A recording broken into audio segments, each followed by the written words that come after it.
Rod, thank you. Grease, Denver has won the toss, and I don't want to draw too many conclusions. They will defer. So that defense out there. Get Von Miller his snaps and get him off the field. Niall Davis is back to receive the opening kick for the Bears. Ball on a tee for Brandon McManus. No running start this year on the kickoff.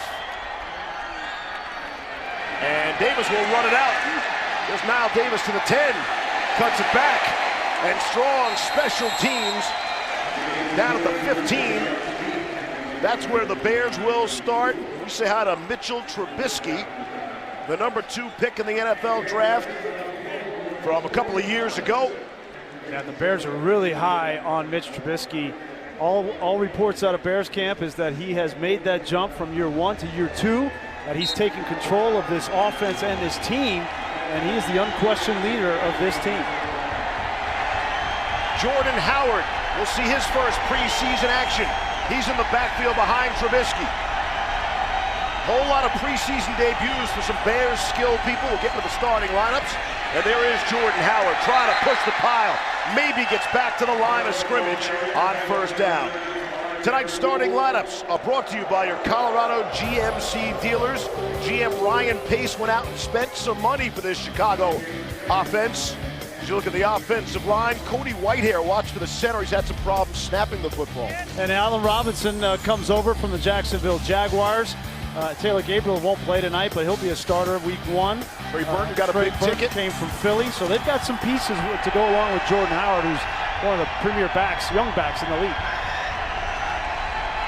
Trubisky to throw. They set up the screen across the 20 and just shy of the 25-yard line. Trey Burton, the tight end, on the receiving end. See this Broncos defense, no changes up front from last year. Derek Wolfe has come in under camp healthy, which is the biggest thing for him. Obviously, we know Bradley Chubb's in the starting lineup. Todd Davis, we'll see him for the first time this week, as well as Vaughn. And then Tremaine Brock gets the start. No Chris Harris, who's dealing with a little bit of an oblique injury. So it'd be good to see what Tremaine Brock brings to this defense. 3rd down and 1. Early opportunity for this Denver defense. And it's Howard able to squirt through for first down yardage. Got 3, only needed 1. It'll be a good challenge for this Broncos defense. You know, everybody knows Matt Nagy, the head coach for the Chicago Bears, came over from Kansas City, where he worked for a long time with Andy Reid. So this defense for the Broncos should be very familiar with this scheme, having gone up against the Chiefs twice a year, but it is not an easy scheme. There are people lined up all over the formation. That time a nicely designed tight end screen on 2nd down. Got to keep your head on a swivel. Broncos showing some pressure here on 1st down and 10. The ball out beyond the 25. Low snap, we'll watch for that. Trubisky gets it away, and it's in and out of the hands of Tariq Cohen out of the backfield. We're not going to see Von Miller very, very much in this game, maybe just this one series, but he is coming off the football. That time, he walked Charles Leno, the left tackle, right back into the quarterback's lap, and I think you see Matt Nagy be really careful with these first couple of throws, a screen, a quick throw. He knows he doesn't want to get his young quarterback hit. 2nd down and 10 off the incompletion. Little bunch formation to the left, and Trubisky out of the shotgun. That snap's perfect. Pressure comes from the right. Trubisky throws that way, incomplete to Trey Burton, his tight end, for another first down. That's a gain of 19 yards. This is why they love Mitch Trubisky. The Broncos bring a 4-week blitz. You're going to see it on the weak side. Here comes Stewart. Here comes Davis along with Vaughn. But watch the poise of a young quarterback, knowing that he has to get rid of the football, not panicking, throwing an accurate ball. That's good quarterback play. Again, Kirk Cousins moved the Vikings down the field 75 yards a week ago on their one and only possession. Gashed the Broncos defense for a couple of big runs. And here so far it's through the air. That's Adam Shaheen.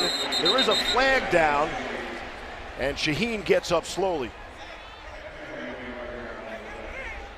Got 6 on the play. Isaac Yadam, the rookie, came up and was trying to get the big tight end on the ground. Personal foul, defense number 41. Lowering the head and initiating contact. 15-yard penalty, automatic first down. So here we go. Yeah, so what they're trying to do is they're trying to keep the head of these players up as much as they possibly can. Now, for a defensive back to come up and get a big tight end on the ground, that's tough duty. You see, he puts his head in front there. I don't think that's one they'll look at, right? We know that the officials have been told in the preseason, if there's any doubt, throw the flag and we'll learn from it as the season goes on. I don't think that would be a penalty flag. I agree. The contact was with the shoulder, right, but the head was lowered. First down. They have 2 to snap it here. Trubisky gets it away. Off the play fake now. Has good protection. Loads up and airs it out. Back of the end zone. And it's beyond everyone. Kevin White was in the neighborhood.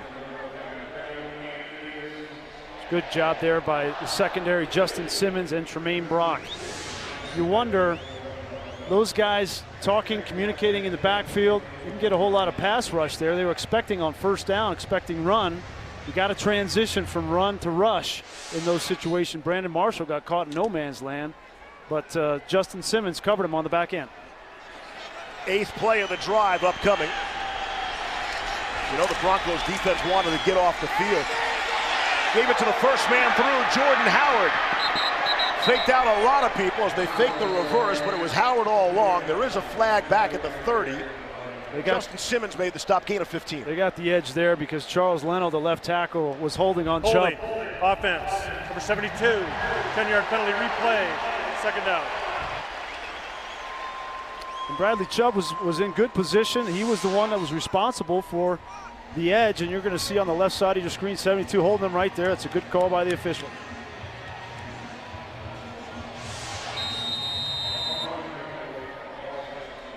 They'll push it back out to the 44-yard line and bring up a second down and 20.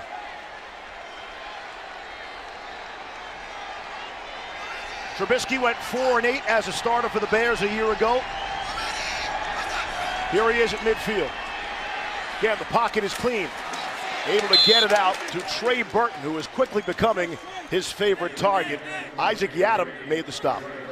Gain of 15 on the play. These are the situations that the Broncos defense wants to be in. 2nd and long, 3rd and long. That's where this defense is built to rush the passer, as we know. And now in a 3rd and 10 situation, you're going to have Von Miller in the game, Bradley Chubb, DeMarcus Walker, and Derek Wolfe rushing on the interior. That's a pretty good foursome to rush the passer.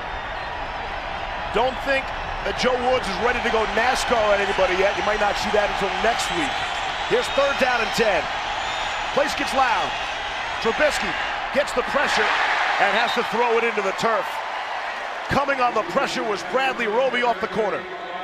Some creative blitzes from this Denver defense. Joe Woods dials up a double-A gap pressure here. You're going to get a blitz here, and then you're going to get the wrapper. This is very difficult on offensive lines because they have to take the first one, and then you see Chubb with a perimeter blitz. Those are the kinds of defenses you can dial up in 3rd long situations, and Joe Woods is excited to use his new toys in Chubb. Here's Cody Parkey on for a 52-yard field goal attempt in all this altitude. Doesn't matter. Might have had the distance, missed it to the left. So a lengthy drive by the Bears results in 0 points on the scoreboard. Get our first look at the Denver offense. Might a first down be in their immediate future.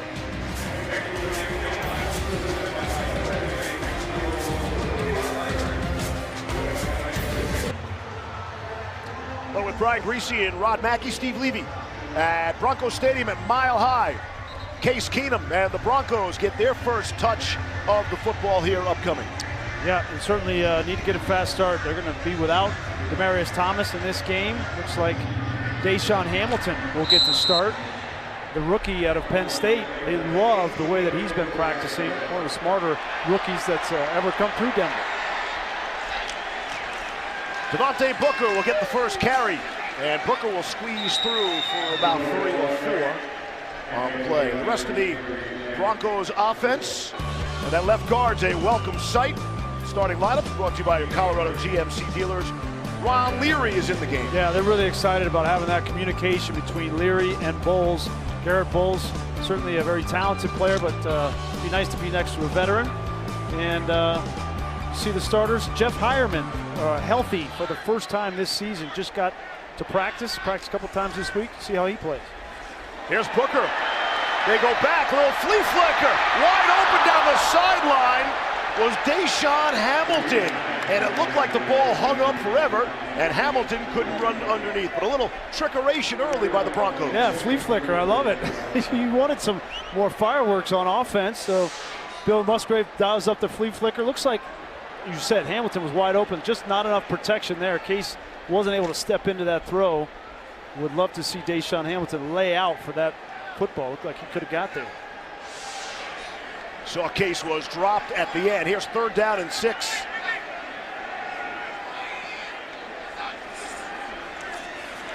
Keenum with the pocket collapsing. Trying to hook up with Emmanuel Sanders and led him too far. And a smattering of boos as the Broncos' top offense goes 3 and out again. Yeah, not sure what happened there, but Emmanuel had enough separation to get the first down, and that ball just a little bit too far outside. Case is one of the more accurate quarterbacks in the NFL. Completion percentage last year, Drew Brees was the only guy that had a higher completion percentage. Just a little bit of nerves early. Marquette King will boot it away. Trayvon LeBlanc will call for the fair catch at the 4-yard line. Excellent punt by Marquette King. Pins the Bears back. We're scoreless early on.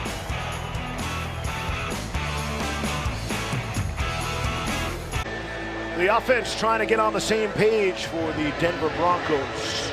The Bears get ready to get the football. Here's how we got the football all together. Thunderstorm in the house. Chris, you ever jump out of a plane? No, thank you. You wouldn't do that? No, I mean, it looks awesome, trust me. But just seeing how fast these guys come in, and all 3 or 4 of them all landed on their feet in a little jog. Yeah. It's pretty cool. The wind was whipping up all of a sudden pregame at that very moment. As you look at Mitchell Trubisky, they said the 2 days of work here in Denver against the Broncos really got his timing going. Not just for Trey Burton, but also with his top receiver, Allen Robinson. Yeah, they have not spent a lot of time together. Jordan Howard is in the end zone. 1st and 10 from the Bears' own 5. And a stop. Howard is dropped at the 1-yard line. It's Brandon Marshall. Boy, Joe Woods was talking about Brandon Marshall being a little bit hesitant last week, and Brandon said the same thing. Not this time. As a linebacker, you're coached just like a running back. You see a gap, take it. Don't wait, and that's exactly what Marshall did. That was well done. Marshall was part of the problem on consecutive 20-plus yard runs a week ago during that first drive, but not there. 2nd and 14. Bears are backed up in a big way. Trubisky hands off to Howard. Maybe gives him a little breathing room. Out to about the 2-yard line. Todd Davis, good to have him back for the Broncos. After not playing a week ago, he makes the stop. Both of these inside linebackers, Davis and Marshall, should be aggressive in this defense, right? You've got awesome up-front talent at the defensive tackle positions, and then you got Chubb and Miller on the outside. They can afford these guys to be a little bit more aggressive in the run game, shooting gaps, and on back-to-back plays, they did it. 3rd down and 12. Von Miller still in the game. Tariq Cole, the single setback. And somebody jumped.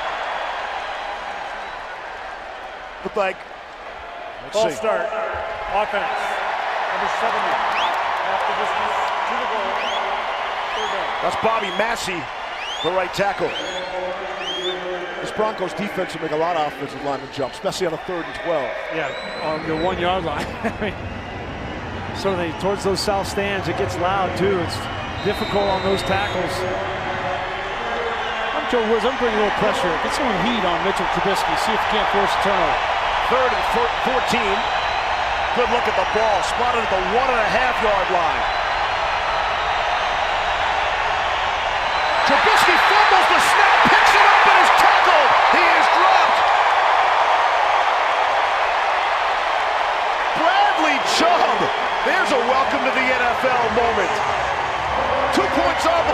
a safety. Well, you talked about affecting the offensive line. Watch the eyes of Mitch Trubisky. That ball is right there. He's just going to hand it off, but he's looking at the defense. He's wondering, hey, one of these guys going to come after. Watch, he's like, you going to take that eyes off it for a second, and that ball's through, and Chubb makes him pay for a safety.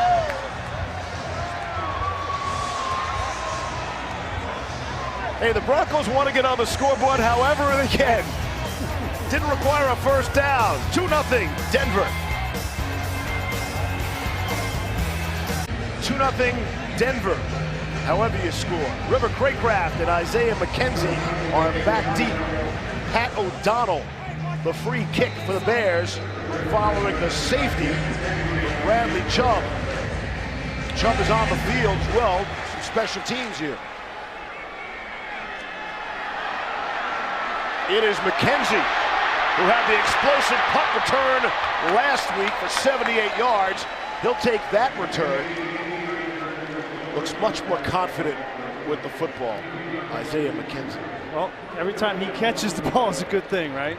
Tonight's, yes, no certainly question. a key for him. And good segue, Grease. Yeah, Tonight's keys to the game brought to you by your Rocky Mountain Honda These dealers. are straight from the mouth of Vance Joseph. This is what he tells us, put drives together. Obviously, they weren't able to do that last week. And the first 3 and out, win third downs. They've done so on defense. They're 1 for 3 on defense, including that last play for a safety. And then he wants them to play as many snaps as it takes to have success. Devontae Booker got the first series. Royce Freeman is in there now. Keenum fakes to Freeman and delivers across the middle to Deshaun Hamilton. And there's a Broncos first down by the first team. It's a gain of 18.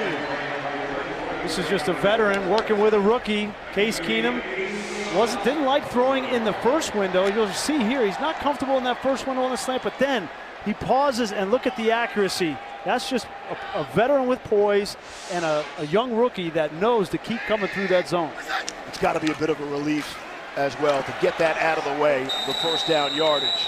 Here's Freeman. The Marcus forward progress at the Chicago 40. Bilal Nichols made the stop, pick up a 2. I think it's we can't state enough how uncharacteristic it is for a rookie like Deshaun Hamilton to come in this fast and get the confidence of a quarterback, a veteran quarterback. And a lot of it goes back when we asked Case about it. He says, look, he's always in the right place at the right time. I asked him this week how many MAs he had during the week. Only 4 missed assignments all week. That's unheard of. 2nd down and 8. Keenum off the play fake. Able to hit the tight end, Jeff Hireman. And that also is a welcome sight for the Broncos offense. No question, no question. Listen, it's been an up and down career for Jeff Hireman. He just hasn't been able to stay healthy. They had high expectations for him, but those knees have been a problem. And so this is the first week where he's been able to practice. And you need to get out there with your new starting quarterback and get a feel. So a nice down flat, easy throw, gets him in the game. The tight end position is a bit of a concern, not because the talent isn't there, but because of the health issues for both Hireman and Jake Butt. On first down, running through the hole is Royce Freeman. He'll pick up 3 and bring up a 2nd down and 7. We were talking with Billy Musgrave, the offensive coordinator, yesterday, and he characterized that tight end position as bleak. I said, really, bleak? I mean, there's some talented guys in Hireman and Jake Butt and Troy Fumagalli, who they just drafted, but all of those guys have been dealing with knee injuries. And so that's why he says, listen, I don't know if these guys are going to be able to stay healthy, and if they can't, we might be in real trouble. But there's a big upside. The upside is there. And that's one of the, in essence, I think, fake battles in terms of who's the starting tight end. Yeah. Because one does one thing better than the other. Emmanuel Sanders on the out. Keenum has some offense going here, some momentum, gain of 6 there. Here are the Bears defensive starters, brought to you by GMC. A pretty good starting front 3 for the Bears. They play a 3-4 defense. Danny Trevathan, very familiar name here to Denver Bronco fans, played here for quite some time. Leonard Floyd's their pass rusher on the outside, and Kyle Fuller is one of their best corners. See how he matches up against Deshaun Hamilton and others. There's 3rd and short. Pick up the blitz. Able to complete. It's Andy Janovich, the fullback, out of the backfield for the first down. Dropped by Adrian Amos. But there is a flag down. Personal foul, defense, number 23, lowering the head to initiate contact. Half the distance to the goal. First down. They called that on Kyle Fuller. You're going to see as he comes up to put the hit on Janovich, comes up and he hits him in the head or neck area. That's not leading with the head. I think he miscalled that one. But what it is when you have a defenseless player who's a receiver catching the ball, you can't hit him with any body part in the head or neck area. That's a personal foul. We're all going to have to, learn along as we go here. What's what? The helmet rule versus, hitting a defenseless player, and unnecessary roughness has now come into the lexicon again. So a lot of moving parts. First and goal. They send out Philip Lindsay, and Keenum throws him the football. Good coverage there by the Bears defense. Nick Kwiatkowski, but there is another flag down. And look, this is preseason for the officials too. Yeah. They're figuring this out as they go along also. Pass interference, offense, number 1. 10-yard penalty, replay, first down. John Parry is our referee tonight. Well, I would argue this. It's never been harder to be an NFL official than it is this year. Listen, and they're easy targets, right? There's piling on.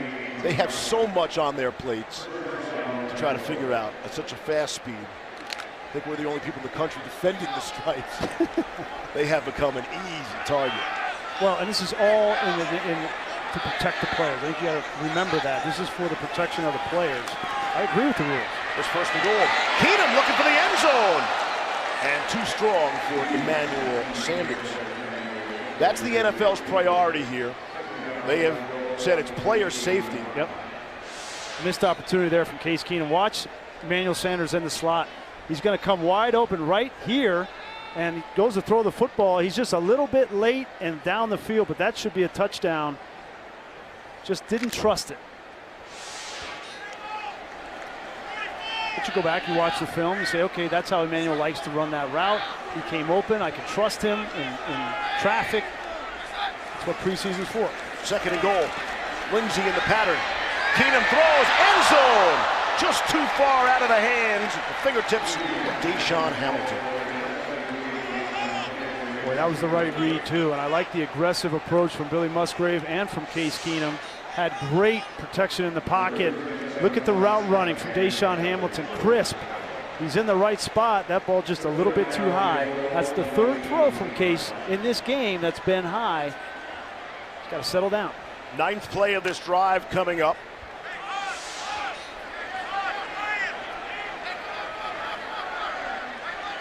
The Broncos getting the football back after the safety. Booker checks back into the right of Keenum to throw on 3rd and goal. Dumps it down to Booker. Has some running room in front of him, and he'll be dropped at the 8-yard line. It's a gain of 10, and the Broncos will have to settle for a field goal. Danny Trevathan made the stop. He's come up on 3.5 left in the first quarter. Good positive signs from that drive, though. I mean, you get the football out midfield and you take a couple of shots, you convert a 3rd down. Case was accurate there on 3 consecutive throws, and then 2 shots to the end zone that had great opportunity to be touchdowns, just a little bit out of the reach. Should be a chip shot for Brandon McManus from 26 yards away. Right down the middle. People are going to think it's a Rocky score. I take it. It's 5-0 Broncos.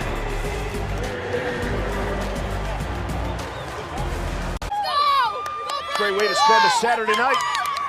Preseason NFL football. The Broncos enjoying a 5-0 lead. Steve Levy along with Brian Greasy. Hey, Broncos wanted a fast start. Yeah. Certainly anything compared to last week would be fast, but showing some real signs on both offense and defense. Well, I think defensively it looked good, right? They gave up a couple of yards on the first drive, and then that offense kicked in as well. So Case Keenum, 3 really nice, accurate throws in that drive.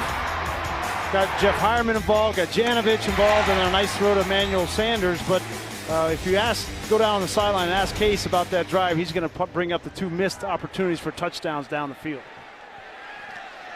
And the Bears look to get another crack on offense.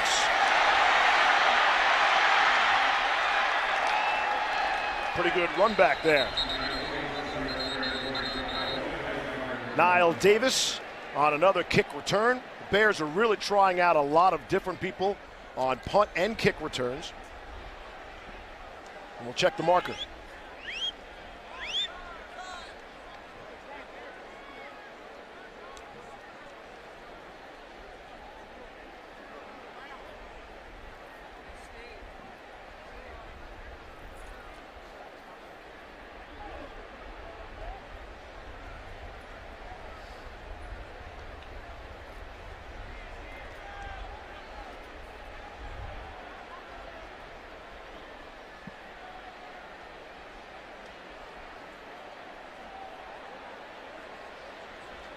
Taking their time.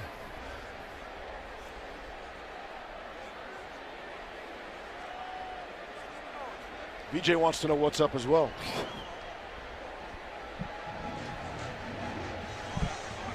There's 2 fouls in the play. Illegal formation, kicking team. During the return, hold, return team. Chicago has elected to enforce the holding.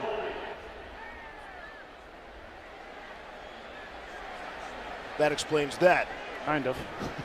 I said holding on the receiving team, and then the Bears were going to accept that one. I don't think they want to accept the penalty on themselves. No. Has now elected to re-kick. Those penalties will offset. There we go. That makes sense.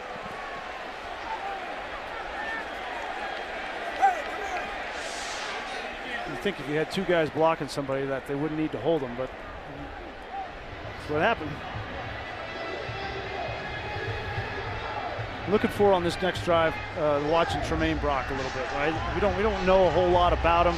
He's a 9-year vet, but he's dependent in this defense. They're going to depend on him quite a bit because of the loss of Aqib Talib and Isaac Yiadom, who they like at corner, but he's a rookie. They need a steady presence at the nickel spot, and Tremaine Brock is getting his first snaps in a Broncos uniform.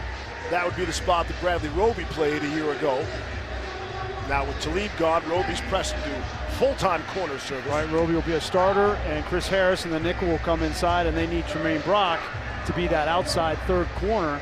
As a 9-year vet, he was in San Francisco for 8 years with Vance Joseph. That's where Vance got to know Tremaine and really told me he's a dependable player. He's played playoff snaps, 40 starts for the 49ers, so an experienced player. Niall Davis is back deep. That's about 7 minutes of our lives we will never get back. And Davis will take a knee in the end zone.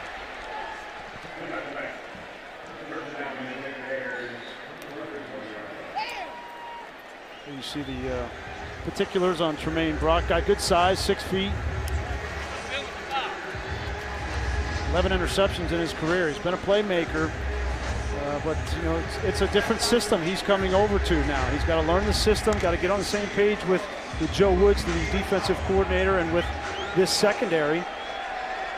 See what he does on this drive, playing a lot of man-to-man coverage. The first NFL player ever from Belhaven University in Mississippi. On 1st down and 10, give it to the first man through. That's Jordan Howard trying to push the pile. You see the projected starters. As we know, Bradley Roby fills in for Aqib Talib. He's got good experience and a good young player. Draft pick here in Denver. Chris Harris is solid. And then these 2 guys, Darian Stewart, Justin Simmons, I think is one of the more underrated players in the National Football League.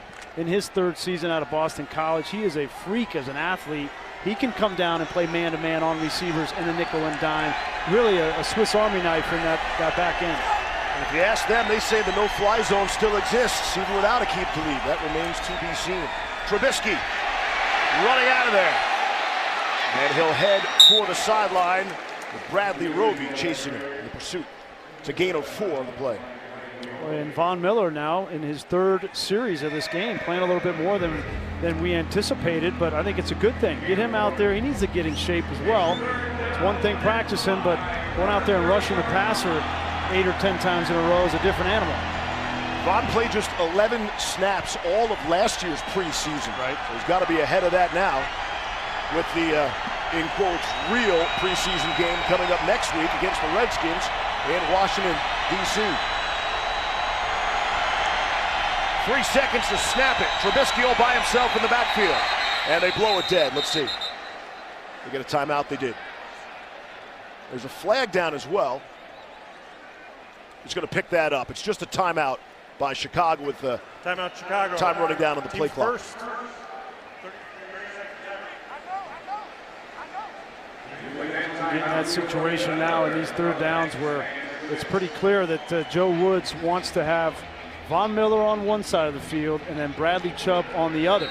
And I think as we get into the regular season, you're going to see a smattering of Shane Ray on the same side with Bradley Chubb. And as an offensive line, right, and as backs and a quarterback, you tell me where you want to, protect yourself. I mean, you got Von on one side, you have to double team him, you got to chip him, and then Chubb on the other side. If he gets a one-on-one, he's going to win. And then Shane Ray as a kind of a floater, that's going to be really tough on offensive lines and quarterbacks in third down. So in essence, it's good luck. Here's 3rd down and 5 as we come out of the timeout from the 30. Underneath the tight end, Trey Burton. And Burton has enough. There is a flag down. It's a gain of 10. Tremaine Brock to stop. That'll be pass interference on the offense. It was a clear pick. Tight end just came down and blocked the defender. It's a pretty easy call for the field judge. Pass interference, offense, number 80, 10-yard penalty, 3rd down. You are in mid-season form. Come on, man. That's Trey Burton, the tight end that came over from Philly. He'll come into the screen on the right side. Here's right here. He's just going to block. I mean, I don't really understand what he was trying to do there. But a good call. Burton can do no wrong. Certainly in Philadelphia, he threw the pass, the Philly special, to Nick Foles in the Super Bowl. He'll never buy a drink in that town again. Although he can afford a drink now, he got a massive contract to come to Chicago. Here's 3rd down and 15. Trubisky with time. Down the right sideline, back shoulder, and a flag comes in.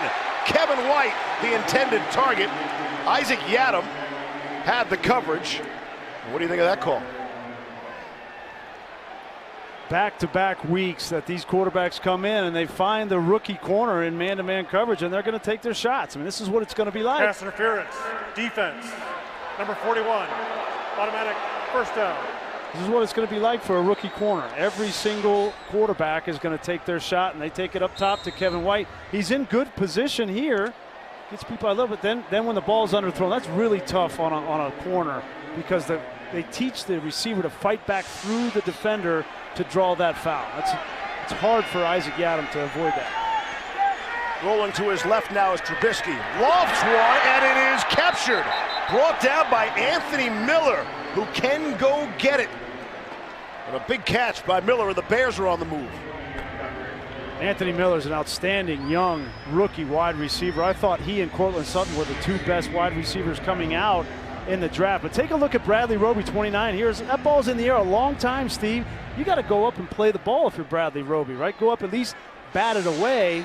He's got the kind of closing speed to break that football up.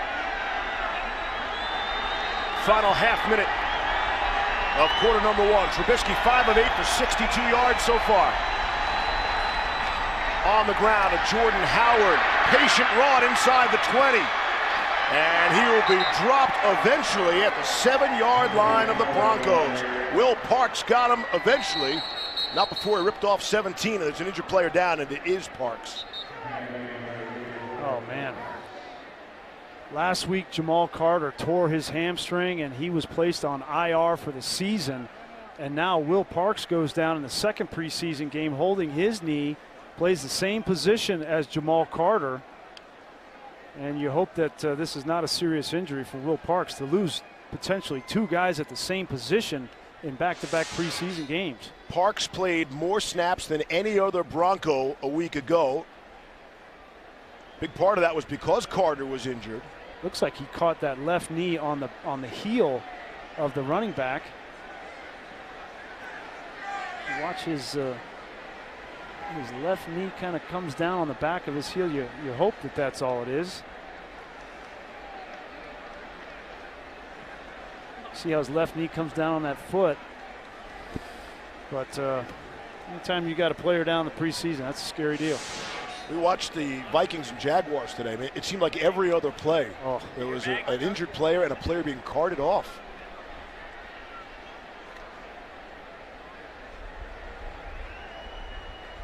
And that's like the #1 goal of these preseason games. You ask these coaches and general managers, don't get anybody injured. He's been having a great camp. Vance was talking with us about him yesterday and just doing all the right things, really coming on in his 3rd season. Everybody wants to talk about Justin Simmons, but Will Parks has been coming on in the nickel linebacker spot, the dime linebacker spot that he and Jamal Carter were competing for, along with Sua Cravens, who's also hasn't practiced. They're hoping to get him back next week with a knee. So they're thin at safety all of a sudden. DeMonte Thomas not playing tonight as well.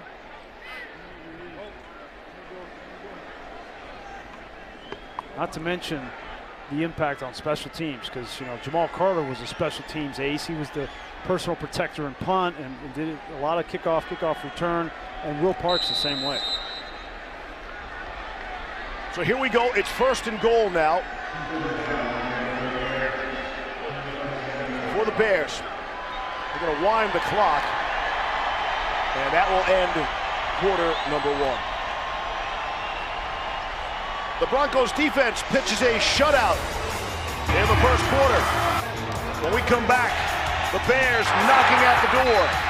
Denver Broncos preseason football. The Broncos lead 5-0. I'm just Steve Levy as we open up quarter #2 from Broncos Stadium at Mile High.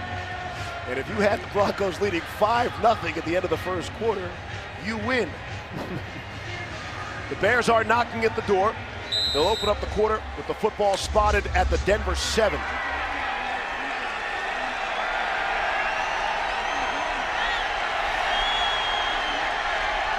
That's Trey Burton in motion. Off the play fake, Trubisky able to find Burton, who will walk into the end zone uncontested for the Bears' 7-yard touchdown.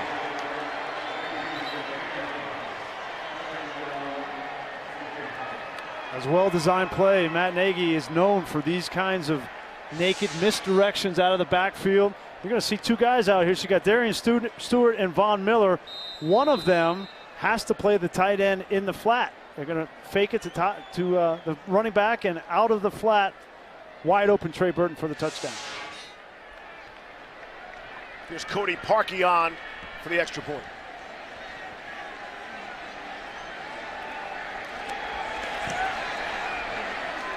Parkey boots it through, out of the hold of Patrick Scales. Bears picked up an extra long snapper this week. Those are the types of plays that were designed by Matt Nagy in Kansas City. Bring in the tight end from a wing position opposite. It's just meant to disguise the play. That's a big reason why he's got the head coaching job for the Chicago Bears, is because of those kinds of innovative looks and offense that confused defenses, and certainly the Broncos defense was confused on that one. This ought to confuse you at home. Here's tonight's trivia question. It's brought to you by Ford, the official trucks and SUVs of the Denver Broncos. Which original Broncos Ring of Famer was released by the Bears, released by the Chicago Bears in 1960? Give you that answer when we come back. As much as it pains me, Grease did get this right in rehearsal without seeing the answer. Well, I do have a little bit of advantage from the people at home, as the Ring of Famer's name is up here in the stadium, so you can look around. Got it. Fair. It's not Haven Moses. Philip Lindsay will pick it up inside the 10. Make a couple people miss. You hear some of the emotion and enthusiasm from our excellent on-field audio microphones. It's a gain of 11 on the return. That was a great kick there. We talked about the difference in the kickoff rules this season. That was a perfectly executed kick. You just kind of bloop it down there. You can't obviously let it go out of bounds. It's going to get the ball at the 40, but you see now the Broncos offense starts inside the 20. That's how it's done. It's been Booker, then Freeman, then Booker, then Freeman, now Booker again. That's really the #1 battle in terms of starting positions for the Broncos, is the running back position. Fake to Booker. Keenum to throw. It's Hireman, the tight end. Oh, he'll shove a man aside. Jeff Hireman showing off the strength. Well, that's good to see. Hireman, his size at 6'5", 255 pounds. He should be doing these kinds of things. to these corners on the outside. He just throws them out of the way. The other thing that I think was important this week, the coaches were saying the Hireman looked fresh legs. He looked like one of their faster receivers in practice all week. DeAndre Houston Carson will not appreciate seeing that film. Getting tossed around, ragdolled by Hireman. That time, good defense by the Bears on Royce Freeman as Nick Kwiatkowski came up to make the stop. Down a rod on the field. Guys, the injury pretty much what you thought it was. It's a knee injury to Will Parks. He is questionable to return. And as you guys mentioned, this is a position where they cannot afford many more injuries. Back up to you. Yeah, Rod, I would turn that questionable into no, he will not be playing again in this game. But it's good to see him up walking around. To me, that's always a good sign that it's not an ACL. Here's Keenum on 3rd and 4. It's another first down. Emmanuel Sanders trying to turn it upfield. And he's working there on Doran Grant. Boy, small window. Really nice throw on time from Case Keenum. Not a lot of room here to complete that pass, and that is well done to Emmanuel Sanders. Well, first down's just piling up for this Broncos first-team offense. There you go, 5 of them. Little delay to Booker. Listen, we don't need your sarcasm. Is that what that was? He'll pick up a yard or two. We talked about Case Keenum and his accuracy last season. As I mentioned, Drew Brees is the only guy in the league that was better completing passes, and it wasn't like he was playing in a dink and dunk offense for Minnesota, throwing to Stephon Diggs and Adam Thielen, Kyle Rudolph. Here's Keenum in trouble, and he will be dropped. Roy Robertson Harris able to make the sack, his 3rd of the preseason. And that's right over left guard Ron Leary. Now, Leary hasn't had a whole lot of practice because of that knee. They've kind of been holding him out of practice at times, but he's a vet. He knows how to get things done and get ready for the start of the season, but he got beat on that one. 3rd down and 8 upcoming. From Denver 36. Booker to the left of Keenum. Good protection. Keenum able to step up, incomplete for the first down. Emmanuel Sanders on the other end to gain of 11. Well, you start to see the chemistry between Case Keenum and Emmanuel Sanders. There's nobody happier in Denver that Case Keenum's here than Emmanuel Sanders. And because if you get Emmanuel jazzed and juiced about the passing game again, that can be nothing but good things for this offense. I thought Bill Musgrave was pretty happy to have Case Keenum in town also. Sign him to a lifetime contract. Quarterbacks can play forever these days. Times have changed. Keenum on the ground to Booker. And he's just across midfield. I did think that was interesting what Billy had to say. He said, we didn't know. I didn't know for sure what Case Keenum was going to be like. But within a week, he was like, listen, this is not a stopgap measure, at least in his mind. This guy has it together. He knows how to play the position. He's assimilated this offense rapidly, and he's impacted the entire team. I mean, the confidence trickles down. Now, last week wasn't a great start, but certainly he started to get a little bit more rhythm in the offense and throwing the football tonight. 2nd down and 5. Keenum to throw again. Looking for a big chunk. And that time overthrows Emmanuel Sanders. And when he's missed tonight, looked like he's been high. It's been high, yep. And, you're trying to get that timing down. You're trying to release that ball before Emmanuel comes out of his break on a deep comeback. And sometimes, all it takes is 1 or 2 yards off on a route or a short step by a quarterback on a stride, and it leads to an inaccurate throw. Another long drive for the Broncos. 9 play is coming here on 3rd down and 5 from just across midfield. Bears bring 5. Keenum gets it away.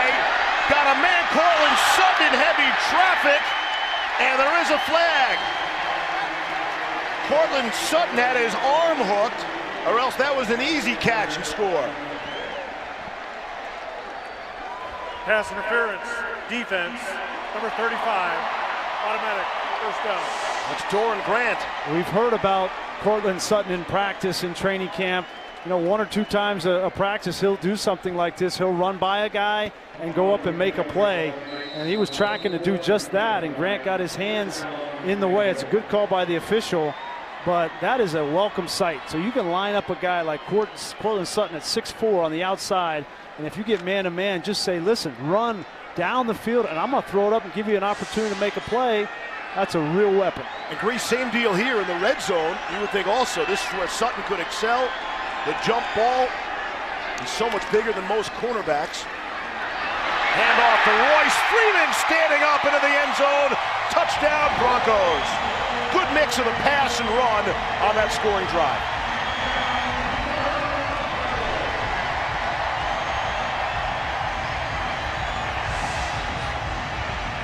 Take a look up front. Ron Leary turns his guy out. Valdir gets a piece, and Royce Freeman, we saw a week ago, he knows how to finish into the end zone. Big man gets in for his second touchdown in a Broncos uniform, and you're right, great mix there of run and pass, but looks like they're going to go for 2 here. At 11-7, they'll go for 2. Better hurry and get that snap. A timeout. Oh, they reset the play. Okay.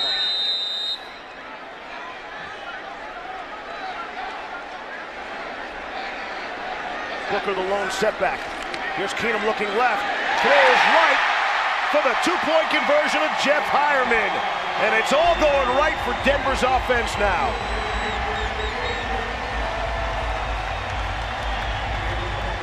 Really nice route from Hireman. All the attention was to the bunch set with the 3 wide receivers, and you leave Hireman by himself, and he runs a little out and up. And a really good sight to see 82 in orange contributing.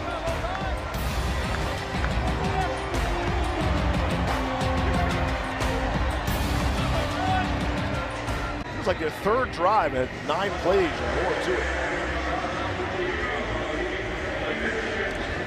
Getting the game reps, staying on the field. Here's Niall Davis, 2 yards deep in his own end zone. Out to the 20, and he's dropped down to the 22.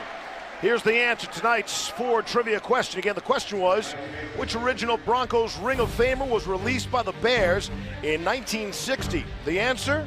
Wide receiver Lionel Taylor, who after being released by the Bears played semi-pro football. Broncos GM Dean Griffin saw Lionel play and signed him. And Taylor would go on to play 7 years for the Broncos. And get this is pretty cool. He's the first professional to reach the milestone of 100 catches in a season. Lionel Taylor. Really cool. I played with Frank Tripucka back in the early 60s. Also a Ring of Famer. Here's Trubisky to throw, a little sidearm throw, able to complete to Anthony Miller. You know, that last drive from the Broncos, an impressive one. 9 plays, ends in a touchdown run, but 5 runs, 4 passes on that drive. And I think what's interesting, if you talk with Vance Joseph, you talk with Billy Musgrave, they came into this season with an idea of who they wanted to be offensively. But then I think it's starting to change a little bit with the addition of guys like Deshaun Hamilton and Cortland Sutton, who was impactful on that drive, just getting a pass interference call. I think they're going to throw the ball a little bit more than they thought they would because they've come on so fast. 2nd and 9, handoff to Jordan Howard. He's got first down yardage, really lost the football. He's out to all the way to the 35. Brandon Marshall finally brought him down after a gain of 13 yards. So, I was going to say, so would you expect to see more out of Case Keenum? Like VJ said, you want to see success on the scoreboard. Right. Well, what does that define? As you see Chad Kelly get loose. I think it was a successful night for Case Keenum. I think I'd take him out. I mean, you've had 2 drives that have gone down. The first drive, obviously, they didn't get the touchdown, but he had a couple of shots in the end zone. So I think it was definitely progress for that first team offense tonight. Good question. 5 to snap. Here's Trubisky. The quick throw, too high for the tight end, Trey Burton, off his fingertips. Justin Simmons had the coverage. I think what's interesting is you look at the passing game from a year ago for this Broncos team with Emmanuel and DT, and Emmanuel wasn't happy, DT wasn't completely healthy, and it was anemic. And Vance Joseph says, listen, it was like a math problem trying to find a completion last year. And now you come into this season with a new quarterback and 4 legit wide receiver options. And if you mix in a tight end like Hireman and Butt, all of a sudden you got something. 2nd down and 10. Howard's not going anywhere. And the stats bear that out. Demaryius Thomas and Emmanuel Sanders had 2 of their worst production-wise seasons in their career in terms of yards per reception. Yeah, you see this, like you would Haves think, and have-nots. Yeah, you would think that coming in, it's not a deep wide receiver group, right? Because beyond these 2, you got really nobody with any experience. But I beg to differ with the unique rookies that they drafted. Did a great job in evaluating them, and they're going to contribute in meaningful ways. Here's 3rd and 11 from the 34. Trubisky underneath to his back to Tariq Cohen. And a good job by that Denver defense, led by Todd Davis. Gain of 11. Really good to see Todd Davis out there and healthy. He's been dealing with some injuries as well, but he needs to step up in leadership role this season, in my opinion, because they lost Aqib Talib, and they need guys that can be vocal, and Todd Davis is certainly one of those that is a candidate to become leader. Cohen needed every inch there, got the 1st down. Now the completion to Kevin White, and he is stopped in his tracks. I think Vance Joseph wants to challenge that last spot. Prior to the snap, Denver challenged the previous play for 1st down. We're short of the line to gain. We'll review the play. Even if it doesn't stand up, Tremaine Brock with an excellent stick there on defense. While they take another look at where they spotted that football prior to that last play, we'll step out.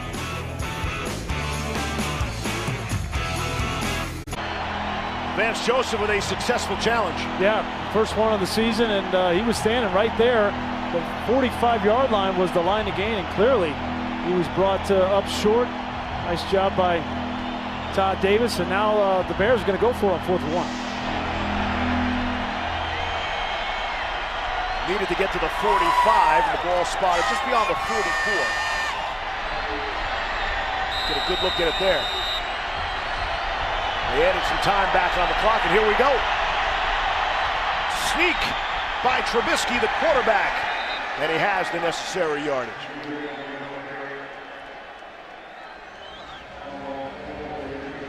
You know, I was sitting up here thinking, for all the Bronco fans watching this game, you should be really happy that Matt Nagy is not in the AFC West anymore. And the same for Alex Smith, right? Like that's a win for us Bronco fans, because that's a heck of a football coach with a really good offensive mind, and he had fits for this Denver team while he was at Kansas City. Fresh set of downs. Clock spins towards 7.5. Handoff Jordan Howard, and he's sent flying back. Adam Gotts is there along with Brandon Marshall. How would you handicap the AFC West now? Wow, you know, wide open division. Yeah, I mean, I know this. The LA Chargers are going to be really, really tough. Okay, they've got the most experienced quarterback, you could argue, in the division. Who knows what Patrick Mahomes is going to be? I mean, that's the wild card. See what happened last year, Kansas City, but that's a lot of Alex Smith right there. I don't think that Oakland is going to be as good as they were a year ago, and they weren't very good. So there's Trubisky, able to complete to Kevin White, making some people miss. 1st down yardage. Tremaine Brock was there. It's a gain of 8 on the play. But it is interesting, you know, coming off of a 5-11 season as the Broncos had a year ago, how much optimism getting a quarterback has brought to this team. And getting back some of their draft picks from a year ago has helped as well. Trubisky to throw.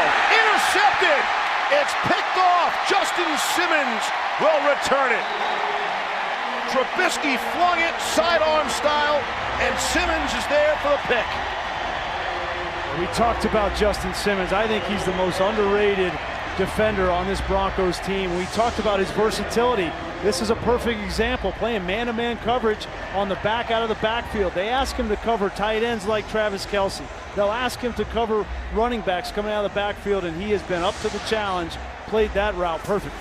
And it's a 20-yard return after stealing the football away. The Broncos are back in business. Up 13-7, coming up on 6 minutes to play in the first half. See if we get a look at Philip Lindsay here in the backfield, out of the old-fashioned eye with Janovich in front of him. And Chad Kelly at quarterback for the first time. Kelly running with the twos, and that is significant. Yep, and it's all based off of performance from last week. He came in the second half and did nothing but spark this team and led scoring drives, some consecutive drives. And this is less about what Paxton Lynch hasn't done, and Vance Joseph will say it's more about what Chad Kelly has done. He's earned it. We'll see what he brings to the party tonight. Kelly said he did the math himself. He went 646 days without playing in a football game. Think about that for a second. Here's Kelly to throw. Underneath, wide open is Royce Freeman, and he's inside the 40. Here's what the coach had to say about the man they call Swag. Chad's played well. He's played with poise. He's played with confidence. You know, he moved the ball for us on Saturday night. So, and it's been that way since the spring. You know, I mean, he had a great spring. He's had a great camp. So, it's his turn to be the two. Get a look for him again. He was working against the threes a week ago of the Minnesota Vikings. Now against the second team defense for the Chicago Bears. It's another first down for the Broncos. And the thing that really stood out to me about his performance a week ago and what Vance just was talking about there was the word poise. Because he hasn't always been the most poised player. He hasn't always been the most poised guy off the field either, with a lot of off-the-field incidents. But in his play last week and in his play in training camp, he's been poised and he's been under control. He's gone through his reads and he's worked hard to get to where he is in this opportunity. If you listen to his words, it sounds like he's grown up an awful lot. On the ground are Royce Freeman. He'll push the pile close to yet another first down. John Elway was asked, and of course the whole Broncos organization has been asked about the backup quarterback, but I found this interesting. Elway was asked about what characteristics does he look for in a backup quarterback. And Elway said a guy who can win games. And that caught me by surprise. Yeah, it doesn't. He said he doesn't have to carry a game, but he does have to go out there and win games. I mean, look, when they won the Super Bowl, people forget Peyton Manning was hurt with his foot, and Brock Osweiler came in and won 5 games in a row. Now, it wasn't Brock Osweiler winning the game on his shoulders, but you have to protect the football managed. Saw a good look at that with the Eagles just a season ago. Carson Wentz went down, and Nick Foles was there. And so that's the battle. Kelly is not necessarily fighting Paxton Lynch for the spot. Right. He's fighting to show he can win games in the event something unfortunate would happen to Case Keenum. There's no question that Chad Kelly, and I think he understands this, and I tried to ask him this question yesterday. I said, do you feel like you're ready to be the backup quarterback this season behind Case Keenum? And what I'm asking you is, if Case Keenum turns an ankle, it's you, bud. Like, this whole team is on you. One snap away. Like, that's what you have to come to grips with, and everything that comes with that playing quarterback in this town. On the ground, Phillip Lindsay, a straight handoff. Here's Kelly on taking over that second spot. It is the NFL, and you're the head man of a Fortune 500 company, and you gotta act like it. You gotta approach every day as if you're the boss, and you want to be the man. So, you know, gotta come in with a level head, keep on working hard, and get those guys around me to kind of follow suit. A little maturity there. That's a good sign. There's Kelly to throw. In the seam, end zone. Touchdown, Cortland Sutton. And that football was on the money.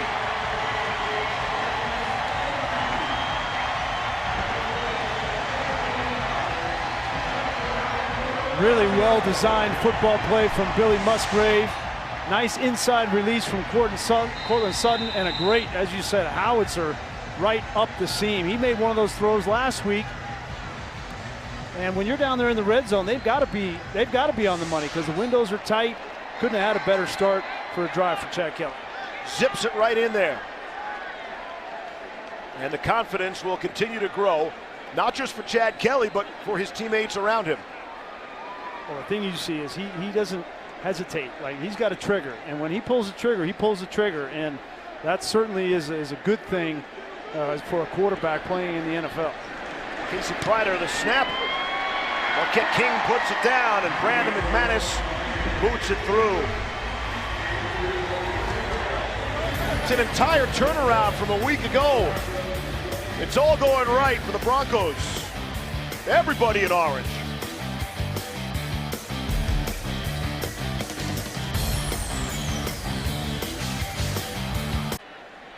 Welcome back. Chad Kelly's picked up right where he left off last week, throwing touchdown passes. Take a look at the eyes of a young quarterback. Watch this at the very end, Steve. He looks to the right. You see that before he gets the snap? He's checking to make sure that that route is still going to be open. And so right after this, the ball is snapped, and he looks over there, glances over there, and sees that it's still there. I mean, that's what playing quarterback is, right? You gotta play the game, and your eyes are constantly moving in the secondary, and that was really well done by Chad Kelly. The head doesn't move, just the eyes. Right. Niall Davis from the 5. Cut back there. Davis rumbles out to the 25. Here's Denver's favorite son, Rod Mackey. Steve, I thought you were talking about Emmanuel being Denver's favorite son. Hey, this week a lot different than last week. The offense got going right away. You and Casey kept going to number 10, and I know that means you like Case. Oh, yeah. I was loving it, man. To be featured like that in the first quarter felt good. The balls are coming. I was able to, catch them and make plays on third down, and we were able to put up points. And right now we're winning. It just feels good to be on top. We can see it. There's some chemistry, but then there's some misses there. That takes a little time, doesn't it? It's gonna come. I was actually just talking to him. I told him the one third down we had in the middle of the field, we worked that over and over and over. But now we got to start working other routes after practice, the shake routes, the go balls. But it's gonna come. I tell you what, man, he's a good quarterback. He's been showing it the entire training camp, and I'm confident that we're gonna be able to connect on those balls. And once we start connecting on those, it's gonna be dangerous. Also, the leadership he brings in. Oh yeah. He's a leader. I mean, from day one, he's been that guy that breaks us out of the huddle.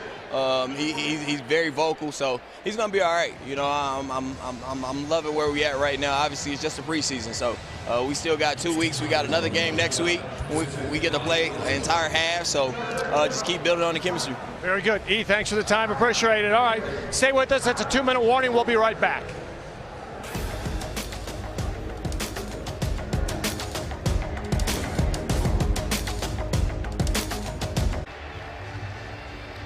Steve Levy, Brian Greasy, Rod Mackey out of the 2-minute warning. Back here in Denver, Broncos Stadium at Mile High, with the Broncos enjoying a 20-7 lead. Mitchell Trubisky's night is over. And say hello to Chase Daniel, the veteran, his 10th year out of Missouri. The backup quarterback in for the Bears. And they'll start out at the 25. Daniel to throw. Steps up, coming across the middle, able to complete to Anthony Miller. Down the sideline, little stutter step. Get out of bounds, stop the clock. Boy, Anthony Miller, he's just worth the price of admission to see this kid play. He's got an energy about him, really a competitive player. He's got star written all over him, and Mitchell Trubisky's really lucky to have him. Anthony Miller from walk-on to the all-time leading receiver at Missouri. And that just doesn't, at Memphis, I beg your pardon, that just doesn't happen. Little 2-minute offense for the Bears. Off the play fake. Daniel has plenty of time. Sails one across the middle. I think he was going for Kevin White, way over his head. Yeah. Kevin White's been a little bit of a disappointment for the Chicago Bears team. He was a first-round draft pick. Tons of talent coming out of West Virginia, but he just hasn't been able to stay healthy and then hasn't been able to contribute in meaningful ways to this offense. But if he gets going, they've got a lot of weapons on this offense.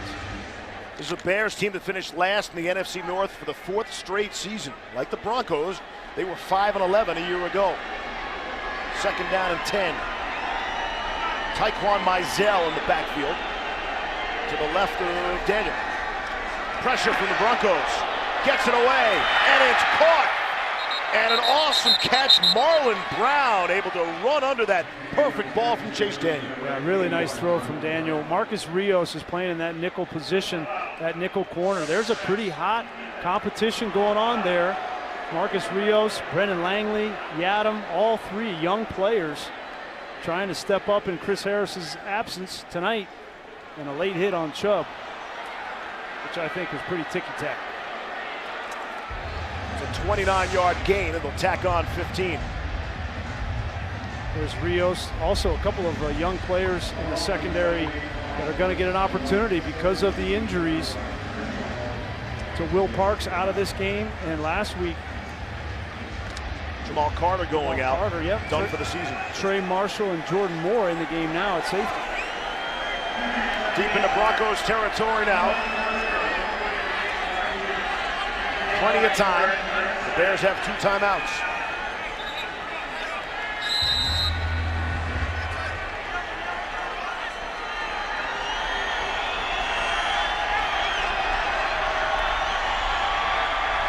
Changing the play at the line. Here's Daniel.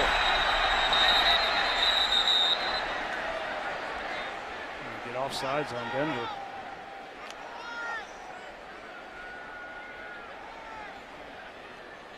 They've got Bradley Chubb and Shane Ray rushing the edge. Offside. Defense. Number 55. 5-yard penalty. First down. Greason, that's a change this year as well. The past, they would let that go. You get the free play. Right? How many times you take advantage of the free play? Yeah, absolutely. Again, player safety. They don't want the quarterbacks taking an extra free shot by the defensive player, so they're going to blow it dead this year. Yep. That free play that Tom Brady has used to perfection, getting people to jump off, that should not exist this season. A new point of emphasis. 10 penalties accepted so far in the game, 5 for each club. Daniel to throw. Out to Kevin White. Another penalty marker comes down as White is wrestled down at the 8-yard line. That'll stop the clock with 1:32 left.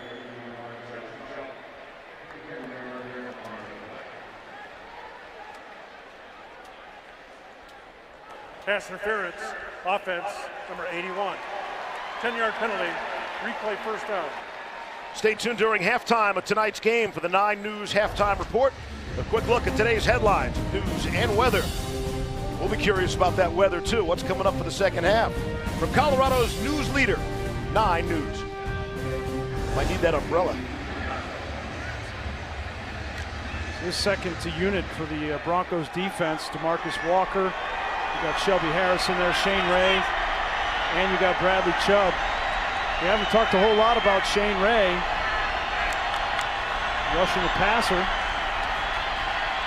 Here's Daniel, a clean pocket to work with. Able to hit the underneath to Mizell out of the backfield. I've been wondering about Shane Ray and how he is mentally, right? Coming off that wrist, and he's been injured, so he's been struggling through that. By all intents and purposes, he's good to go now, but also, you know, you go and draft Bradley Chubb, okay? And Bradley Chubb's going to take away some opportunities for Shane Ray, and I'm really interested this season in how he reacts. How does he play? What's his motivation level? Because that's an important piece of this defense. Here's some more motivation. The team didn't pick up the 5th-year option on his contract. That ought to motivate him. 2nd and 7 now. Can get a first down. Daniel is knocked down. Was able to stay on his feet momentarily and then eventually dropped by DeMarcus Walker. One of the MOs on DeMarcus Walker coming out of college was his motor. He just would not refuse to stop, and this is an effort play here. He beats the guard off the bat and just continues to get after Chase Daniel. Really good sign from an internal pass rush standpoint to have DeMarcus Walker start to heat up. Walker was the guy who had to fill in for Shane Ray at that outside linebacker a year ago. Now back on that defensive line, beefed up and trying to yank some quarterbacks down. Here's 3rd and 11 for Chase Daniel. Again, the short pass that'll result in a big loss. Mizell had nowhere to go. Zaire Anderson was the first Bronco there. Yeah, really nice job by Zaire Anderson. You got to know that Matt Nagy's going to throw some screens. As soon as you start to heat up that pass rush, Nagy's going to go right to his screen game and try to neutralize the rush of Shane Ray, and Zaire Anderson in perfect position. Loss of 7 on the play. Anderson says, I don't think so. Anderson's in a battle to make this football team. There's a lot of talent at that inside linebacker position. They really like Josie Jewell, and they like Keyshawn Bierria, 2 young rookies that they've brought in that Zaire Anderson is competing with to make the football team. It's a 43-yard field goal attempt from Cody Parkey.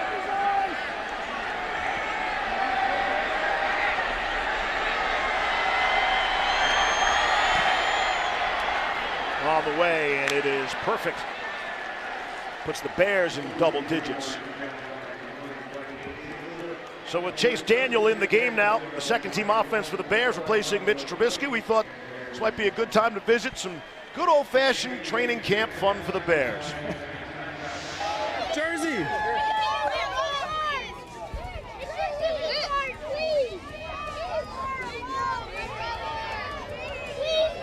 You're the best quarterback ever!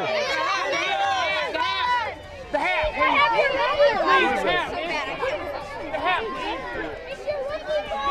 Coach Nagy! That's awesome, man. You got to be able to laugh at yourself. So who was that? And Trubisky was able to. Who was that masked man? That was Chase Daniel.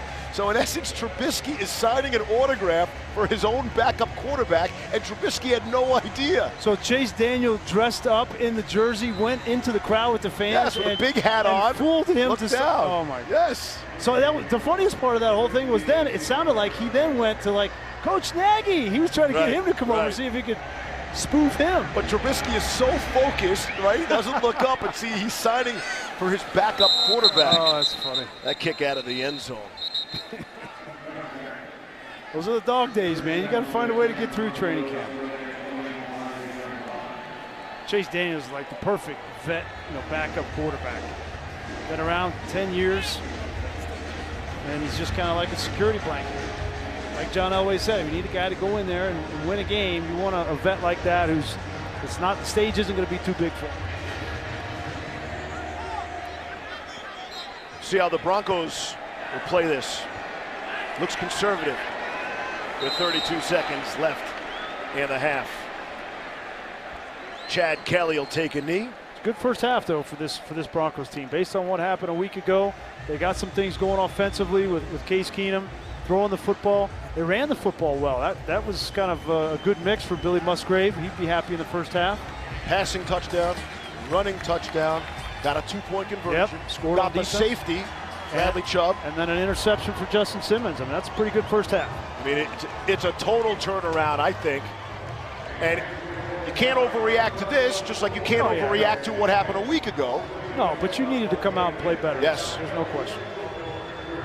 John Elway said to his teammates, show some pride tonight, especially the first teamers. And that pride was on display in the first half. Once again, here's Rod. Thanks, Steve. Here with Justin Simmons. Big stop.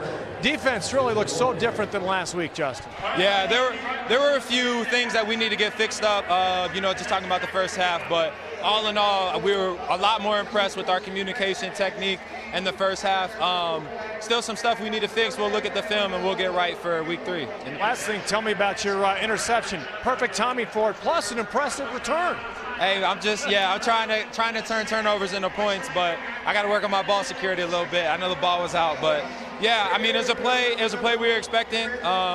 We just got to execute. Like I said, when you execute, the coach is always going to put you in the right spot at the right time. So it's just executing the play that's called, and that's what we did. Very good. Hey, that ball out worked fine for a keep, so, make it work, right? Hey, man, he's the one that taught me the return skill, so I'm going to just keep going. It worked out well for him. Perfect, Justin. Thanks. Appreciate it. All right, guys, we'll send it back up to you. Rod, thank you. Aqib Talib lives on here in Denver, even though he has moved on. All gone right tonight so far in the first half of the Broncos. They lead the Bears 20-10. Now stay tuned for the Nissan halftime report. Broncos doubling up the Bears at halftime as we get you set for third quarter action. Steve Levy alongside Brian Greasy. Rod Mackey will join us in a bit, but Von Joseph talked about success on the scoreboard. Does 20-10 scream success to you? Yeah, I thought it was what they needed. They needed to come out, start fast on both offense and defense, and I thought that they did that. They executed better this week. Some of our first half highlights, and there were plenty for the Broncos, scoring every which way. Yeah, I mean, they got to start it with the safety for Chubb. Great way to start scoring on defense, and then Case Keenum needed to get into a rhythm. He got Jeff Hireman into the game. He had a couple of catches, 2-point conversion. He's got on the same page with Emmanuel Sanders for 3 catches. and got in the end zone, which they needed to do. And then Chad Kelly came in and did what Chad Kelly's been doing, which is throwing touchdown passes. They're able to connect with Cortland Sutton on a dart, and that finished out the scoring in the first half. So both quarterbacks came out ready to play in this game. First half stats are brought to you by Verizon. 4 of 6 third downs. If I could circle anything, I would circle that. Those 4 third down conversions. Well, that was something that Vance Joseph said in our meeting yesterday too, was win third downs. And they've been able to do that on defense, rushing the passer, and then, you know, being efficient from the quarterback spot and making plays at the receiver position. And Denver will get the football to open up the second half.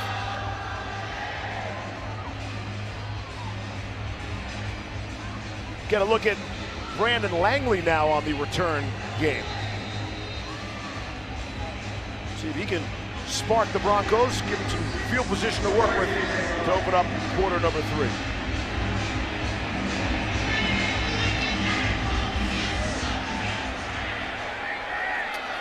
Here's Langley from the goal line,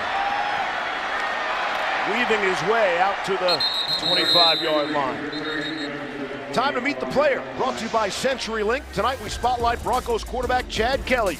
Chad was Mr. Irrelevant, the final player selected in the 2017 NFL Draft in college Ole Miss. He's got 25 school records, played football, basketball, lacrosse. He's a 4-time national punt, pass, and kick winner. That's amazing. And if the last name sounds familiar, it should. And you know Uncle Jim is watching someplace in Western New York tonight. Kelly under center to open up quarter number 3. And he will keep it on the ground. Philip Lindsay, a little spin move out to the 40. And if he could have stayed on his feet, would have been a chunk more. But that's how you come out of halftime, gain of 15. Well, you talk to anybody in the Broncos organization, from players, offensive and defensive side, coaches, personnel folks, everybody says the same thing about Philip Lindsay. He just brings juice. He's got energy. He's a dynamic player. We know what kind of leader he is from being around here in the front range playing for the CU Buffs. He's got an excellent chance to make this football team as a free agent. Out of the Denver Public Schools Futures Football Program, the first player out of that program to make it to the NFL. Here's Kelly throwing on the run and completing to Matt Lacoste. Lacoste caught a touchdown pass a week ago, right back to the tight end for a gain of 7.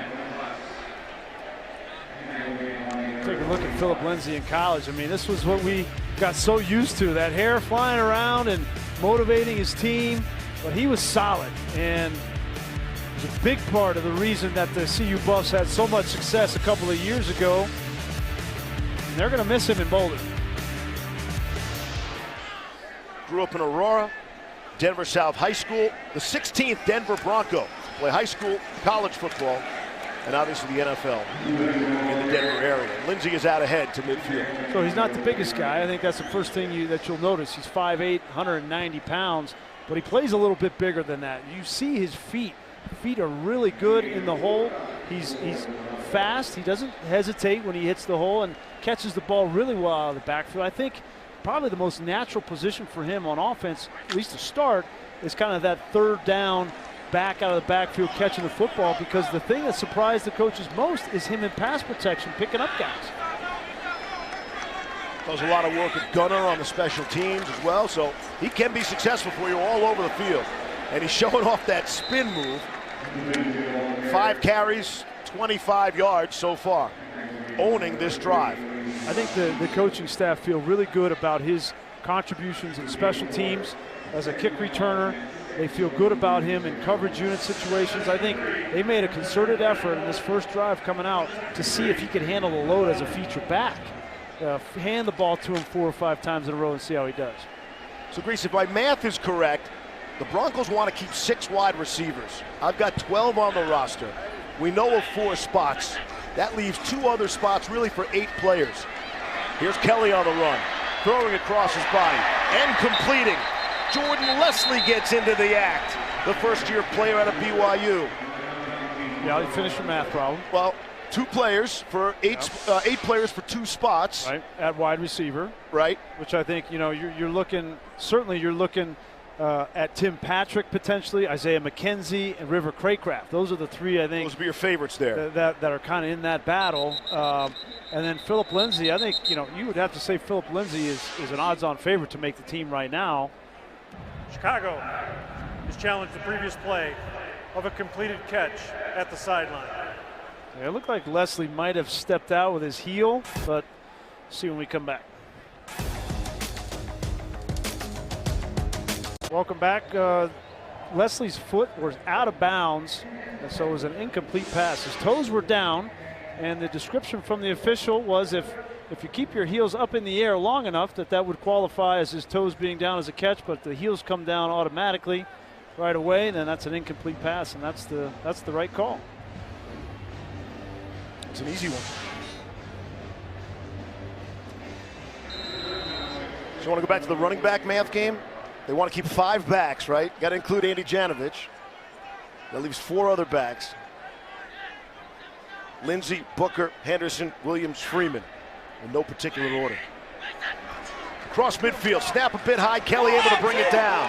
Sideline, and the throw and catch. It's Tim Patrick on the receiving end. Tim Patrick has burst onto the scene. Nobody knew who this guy was. He thought it was just a camp body, and he has come in and made play after play like this in practice. They say he's one of the best receivers getting off the jam at the line of scrimmage. He's big, physical, goes up and makes these kind of plays. It's going to be hard not to keep him on this football team. That's good for 27 yards there. A flag flies behind D'Angelo Henderson.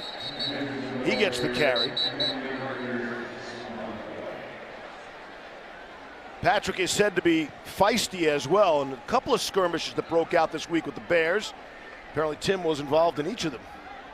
Well, you've added 2 players at the receiver position. 2 fouls in play. Illegal block in the back. Offense, number 84. That penalty is declined. Holding, offense, number 74. That penalty will be accepted. 10-yard penalty, first down. They've added 2 wide receivers on this team since last year in Cortland Sutton and Tim Patrick. They're both 6'4", 6'5", 215 to 25 pounds. So these are 2 guys that are going to help in the passing game in ways that they haven't had before. But Patrick is an amazing story. Broke his leg, a compound fracture when he was at Utah. Didn't know if he was going to be able to walk again, and he's just consistently worked his way back into this opportunity you see tonight. 18 months without football. Couldn't walk for 4 months. And he's tearing it up on the special teams as well. 1st and 20 after the penalty. On the ground to Lindsay. Takes a big shot in the chest. Wrapped up nicely there by the Chicago Bears. You love his effort. He is fearless. You can just sense the fearless nature, but you get running through those line of scrimmage, and you better get your pads down. Otherwise, these DBs are going to get you in the chest. That's Kevin Tolliver. There are 90 players on these squads. Some of them have the same numbers. Some play on offense, some on defense. No excuse. It's a fair excuse. 2nd and 14. Kelly being chased. Unable to get out of it and get out of bounds as Bilal Nichols was trying to track him down. First time I've seen miscommunication from Chad Kelly in the offense. Obviously he wanted to throw the football, but you had guys downfield. You had Patrick down. Look at this, making blocks down here. Just not on the same page.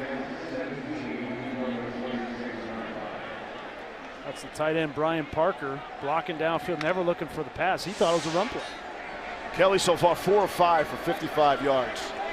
And a laser beam of a touchdown pass.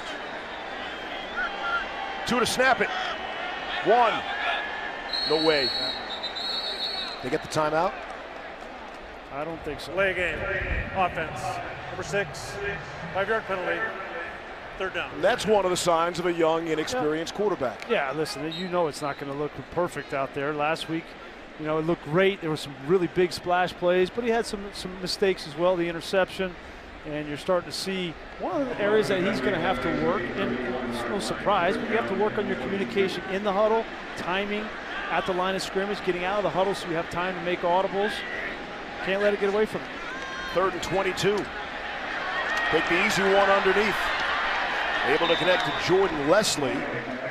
Nowhere near the first down.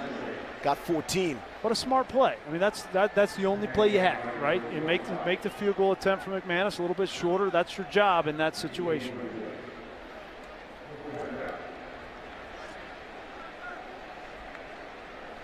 McManus is a guy that needs to be better than he was a year ago too, right? He made about 75% of his field goals a year ago, but that's not up to his standard. There were times when offense is struggling to get any kind of points, and he misses an easy field goal a year ago. So he's another one that needs to improve from his play. Here's from 35, and that is right on. McManus did struggle early last season. Seemed to figure it out week 6. Broncos will add to their lead, up 13 in the 3rd. Another season of Broncos Tonight begins this Sunday night. Each week, Broncos Tonight is your home for the best game day highlights, player interviews, analysis, and insight. From inside the huddle to inside the locker room. Watch Broncos Tonight. Rod Mackey, Mike Kliss, Chad Brown, Sunday night, 10:35 p.m. only on 9 News. 8:56 to go here in the 3rd. Could have some weather approaching for an interesting 4th quarter. Get a look at Paxton Lynch. That will be interesting as well. Taquan Mizell, 5 yards deep in the end zone, will run it out. And Mizell is flattened in a big way. Crushed down inside the 15-yard line.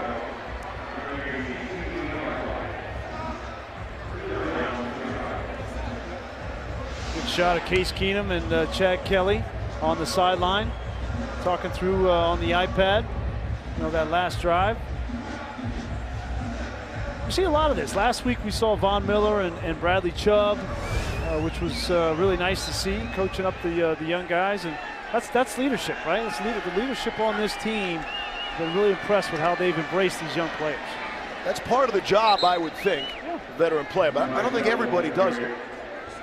Well, Taquan Mizell, the ball carrier, and Gerald Garcia-Williams the stop. Well, you're right. I mean, you really have to be secure in who you are as a player to be helping, younger players out that are potentially coming for your job. So, human nature involved there. But I think, between Von Miller's not worried about anything. No. But Case Keenum, Case Keenum's been in Chad Kelly's spot.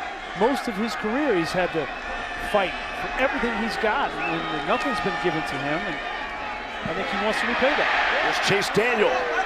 He'll just throw it away. Broncos got some excellent pressure on him. Bring up a 3rd and 6.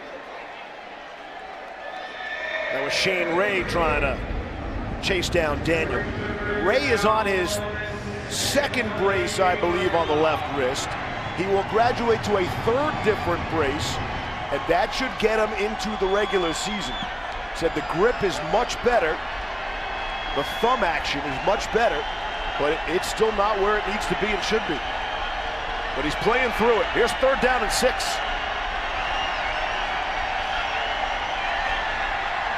Some pressure from the Broncos. And it's in and out of the hands of the tight end, Ben Broniker. There's a flag down. I think they're going to get a roughing the passer penalty, and it's a good call. You get this stop on 3rd down, and you just can't help yourself. You hit the quarterback late. There's 2 fouls in the play, both on the defense. Illegal hands. Defense, 59. Penalties decline. Personal foul, roughing the passer, 52. That penalty is accepted. 15-yard penalty, automatic 1st down. That's Garcia-Williams. Yeah, Gerald Garcia-Williams. You see the ball comes out of Chase Daniel's hand, and a couple of steps there, and then you drive him into the ground. It's just, you got to know, whether you like it or not, you got to know that these things are going to be called. Gives him the 1st down. High snap. Daniel able to corral it to Kevin White on the screen. And he'll get outside. He's forced out of bounds by Isaac Yadam, but he did pick up a gain of 5.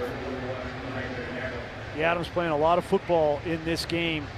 He was out there with the starters because of the fact that Chris Harris wasn't playing in this game. Now you're going to see a lot of Josie Jewell. They are excited about this young man, the rookie linebacker out of Iowa. Talking with the coaching staff, they say he's a beast in so many ways. He's going to impact this team this year. On the ground to Mizell. And he's not going anywhere. The mark is forward progress. Hope a lot of you didn't jump on those Josie Jewell number 47 jerseys. And Jewell pressed into a number change this week. The way we understand it's not something he wanted. Yeah, Jewell going to number 59. They signed Shamarko Thomas, who's a veteran, and he wanted 47. So the way it works in the NFL is the rookie takes whatever's left. And I like 59. That's more of a linebacker. Absolutely. 50s. I know the rules. Whatever number he ends up with, he's going to make it a number that the Bronco fans really like. 58's Von Miller. Don't you want to be next to him? 59 sounds good to me.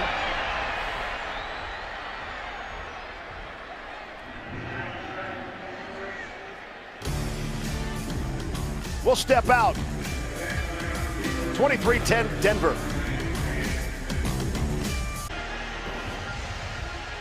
Back in Denver, the Broncos playing their second preseason game after falling a week ago to the mighty Vikings, 42-28. The similar 5-11 Bears are in town here tonight. Chicago gets the extra week practice, extra game, played the Hall of Fame game with the induction of Brian Urlacher in the Hall of Fame. That's got to be helpful for a young, no? Yeah, well, especially with a new head coach, but I can tell you the players don't want to play that extra game. You want the extra preseason game. Or the extra week at camp, probably.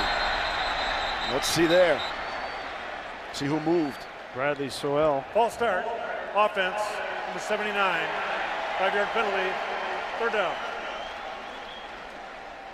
He knew it right away, too. Yep.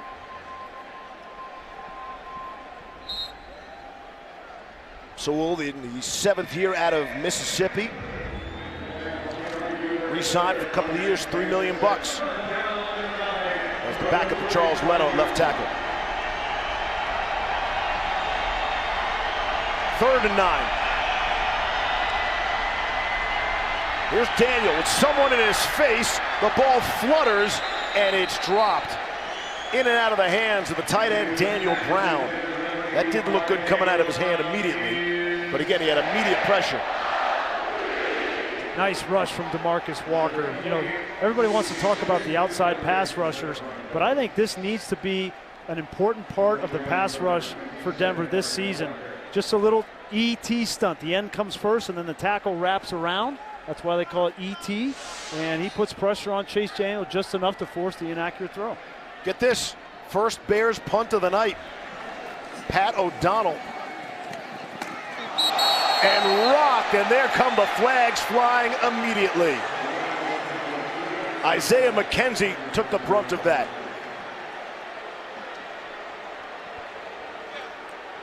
DeAndre Hall put the lick on him.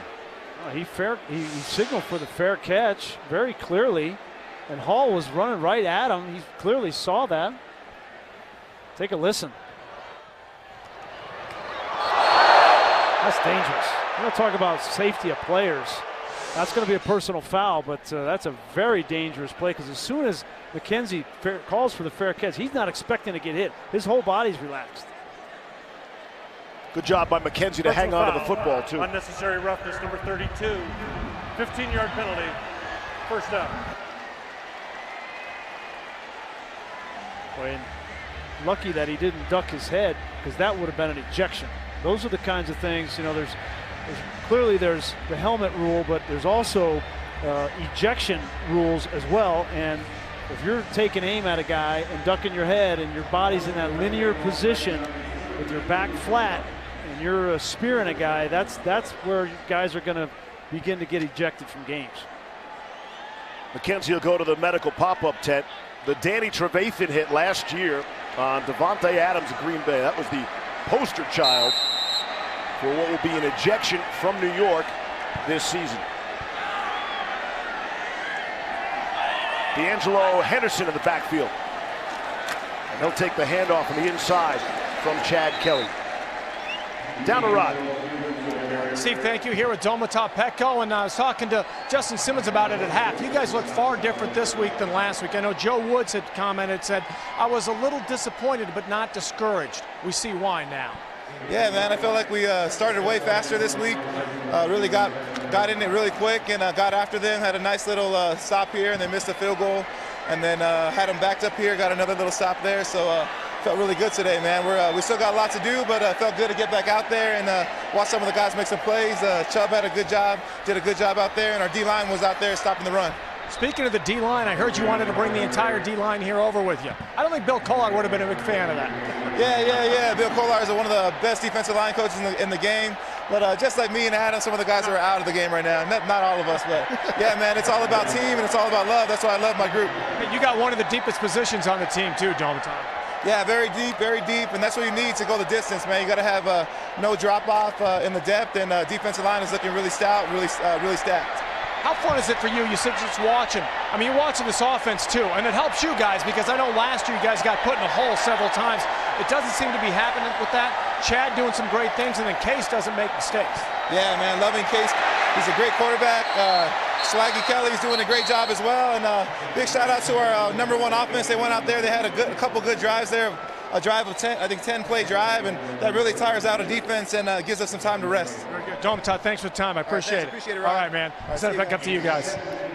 The anchor of the confirmed strength of this Broncos team, that defensive front seven. He's one of my favorite characters, too. He's just got a great feel about him, right? Like, he's always smiling. For as big a guy as he is and as menacing as he is, he's just like a gentle, loving spirit, man. Like, it's awesome. Hat looks good on you. Hey, look like he's ready to go fishing. Yep. He's got that fishing hat going. He's got a really good aura about him. Really nice throw, and Domata was talking there. A nice throw from Chad Kelly to Brian Parker in the seam. Here's Kelly, showing the arm strength. Get it outside the numbers. And the first sighting of D'Angelo Henderson, too. You know, D'Angelo Henderson was burst onto the scene last preseason. He was last year's Philip Lindsay. Right now, everybody's, you know, yes. Philip Lindsay this and Philip Lindsay. That was D'Angelo last training camp, and then we didn't hear about him in the regular season at all because of Jamal Charles. He got a little, opportunity in the final game of the season. But D'Angelo Henderson's fighting for a roster spot here tonight, too. Dave Williams now checks in at running back. Chad Kelly, 7 of 8 for 90 yards. Here's 3rd and 4. Kelly down the sideline. Just too much on it for Tim Patrick. Now look at the reaction. Kelly, he knows. Boy, normally when a receiver gets behind a defender like this, you're going to put air on the ball. You only throw that dart when you're throwing the back shoulder.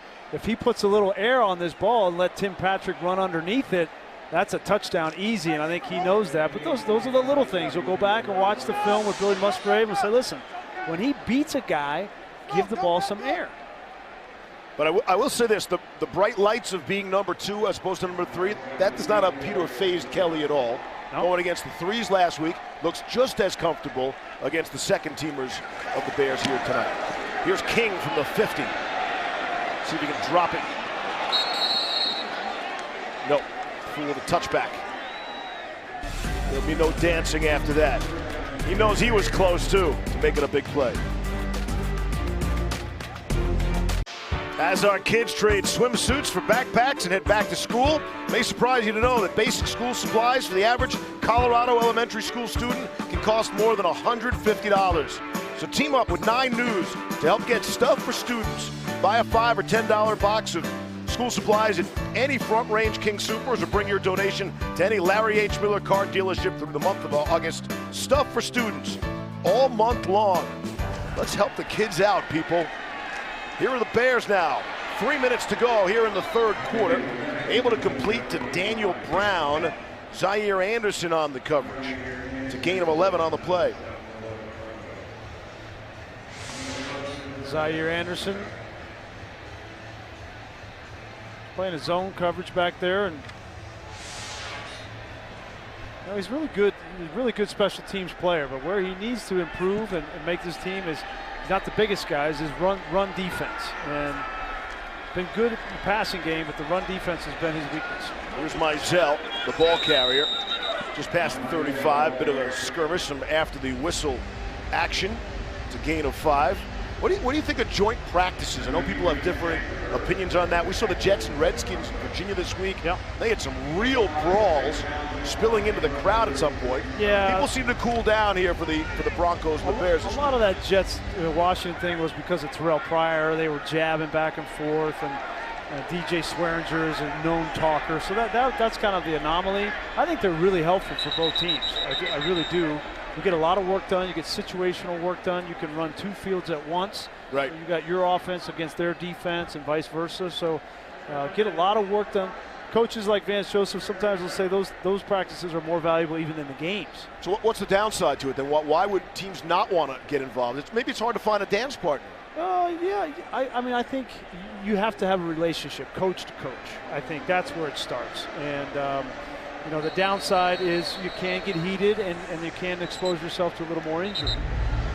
But I think the benefits far outweigh the risks.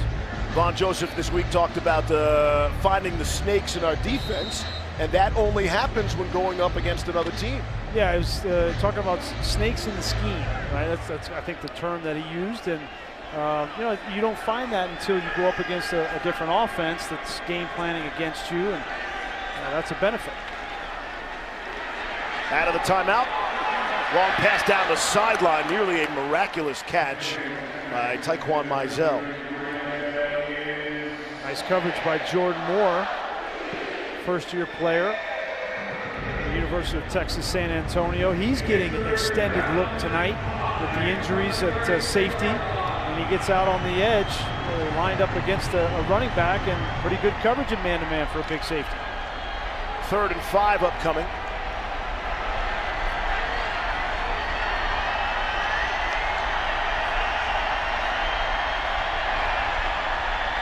Daniel tries to shovel it and nearly picked off, nearly intercepted.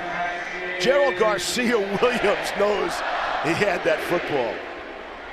Yeah, well, Garcia Williams had that late hit on the quarterback on the last drive, and he's made up for it with a couple of good rushes and a heads-up play here. Gets a mitt on this screen pass. Almost comes up with it. There's so many outside rushers. This team is stacked with rushers, and Garcia Williams is trying to make a name for himself. Bears have a bit of a punting duel going on. That's Ryan Winslow, the rookie out of Pittsburgh. Here's Lindsey across the 30. He is exciting, man. Every time he touches the football, something good can happen. Tonight, Broncos Flashback brought to you by CarMax. After a major snowstorm the day before, it was a cold Monday night football game as the Bears and Broncos met November 16th, 1987. The turning point in the game came when William Perry, the Fridge, was stuffed and fumbled at the goal line. John Elway then produced one of his patented comebacks. The Broncos would prevail. 8-play, 61-yard drive for the winning touchdown, ending in a 31-29 victory. And with that, we say hello to Paxton Lynch. He has entered the football game now with 1:48 to go in the 3rd quarter. Chad Kelly's night is over. D'Angelo Henderson, fake to him, and Lynch to throw.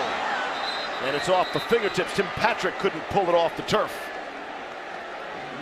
So this will be interesting to see from Paxton Lynch. How do you respond, right? There's been a lot of adversity in his young 3-year career, and yet more adversity this week with the demotion. And listen, I think the best thing for Paxton Lynch would be, forget about what everybody's saying. Forget about what everybody thinks. You walk down the field just now, it gets booed, right? Like, just put it all out of your head and let it rip, man. Like, with that first throw, you can see he's tentative, low. Just, you got to find a way as a quarterback in this league to have a short-term memory and to have the mental toughness to just move on, man. And that's been his struggle. And there's nowhere else to go, right? After being demoted to 3, the next move is out of town. And you wonder, you know, John Elway has a decision to make. And Chad Kelly was impressive again tonight. Highly unlikely they'd keep 3 quarterbacks. Well, Paxton Lynch has a lot of work to do to even make it a tough decision for John Elway. Let's just put it that way. But you understand the Broncos giving him every opportunity. They moved up in the first round to get him. They've paid him the majority of his money already. He's got all the physical characteristics you would want. Here's Lynch. He'll tuck it and turn the corner. Out to the 50-yard line. Here's Vance Joseph on Lynch's reaction to being demoted to the third string. He is upset. He didn't like it. He wants to know why, and he's got to play better. It's simple as that. It's a competition. Okay, it's the league. You know, everyone's doing this. You know, no one's not playing their best players. Okay, and it's really more about Chad. You know, Chad has competed, and Chad's played well. The thing I didn't like about that was he wanted to know why. Right. If he really said, I want to know why. You saying he should already know? Then, yeah, he needs a wake-up. You just wonder how many more opportunities he will get. The clock is obviously ticking. So here's a chance to go up against the third string of what was, you know, a bad Bears team a year ago at 5-11. The question is he's going to get two opportunities, one tonight and one in the fourth preseason game. Right. That's it. 3 quarters in the books from Denver tonight. The Broncos are on top 23-10. See what Paxton Lynch has to offer when we come back. 23-10. Quick injury update for you. Isaiah McKenzie is being evaluated for concussion after getting blasted on that fair catch. And Brian, as you predicted, Will Parks is now officially out.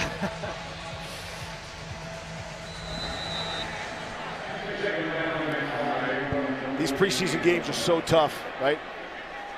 How do you see what a player has to offer without putting them on the field? That makes them susceptible to injury. Right. Already thin in the secondary, the Broncos are. As we welcome you back to quarter number 4. And Paxton Lynch is going to be dropped. He is taken down by John Jenkins in the backfield. There is a flag.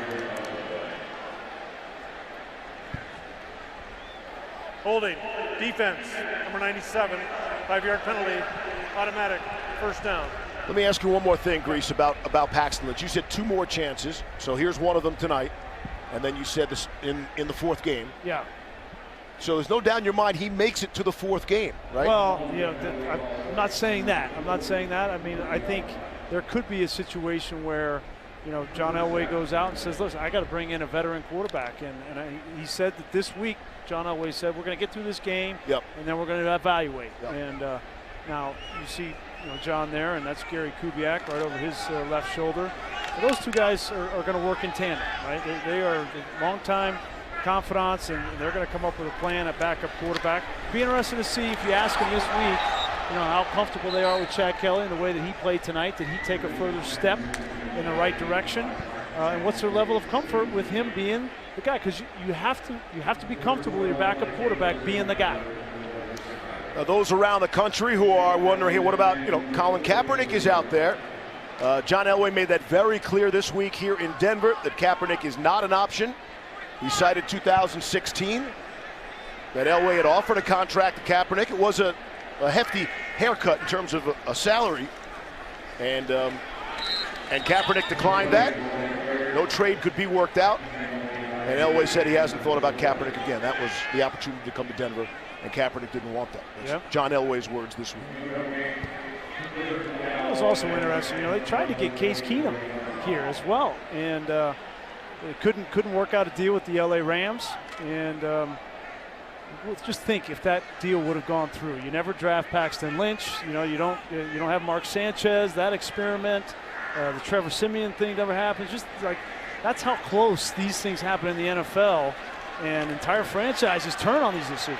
Here's Lynch with good protection and an excellent defensive play.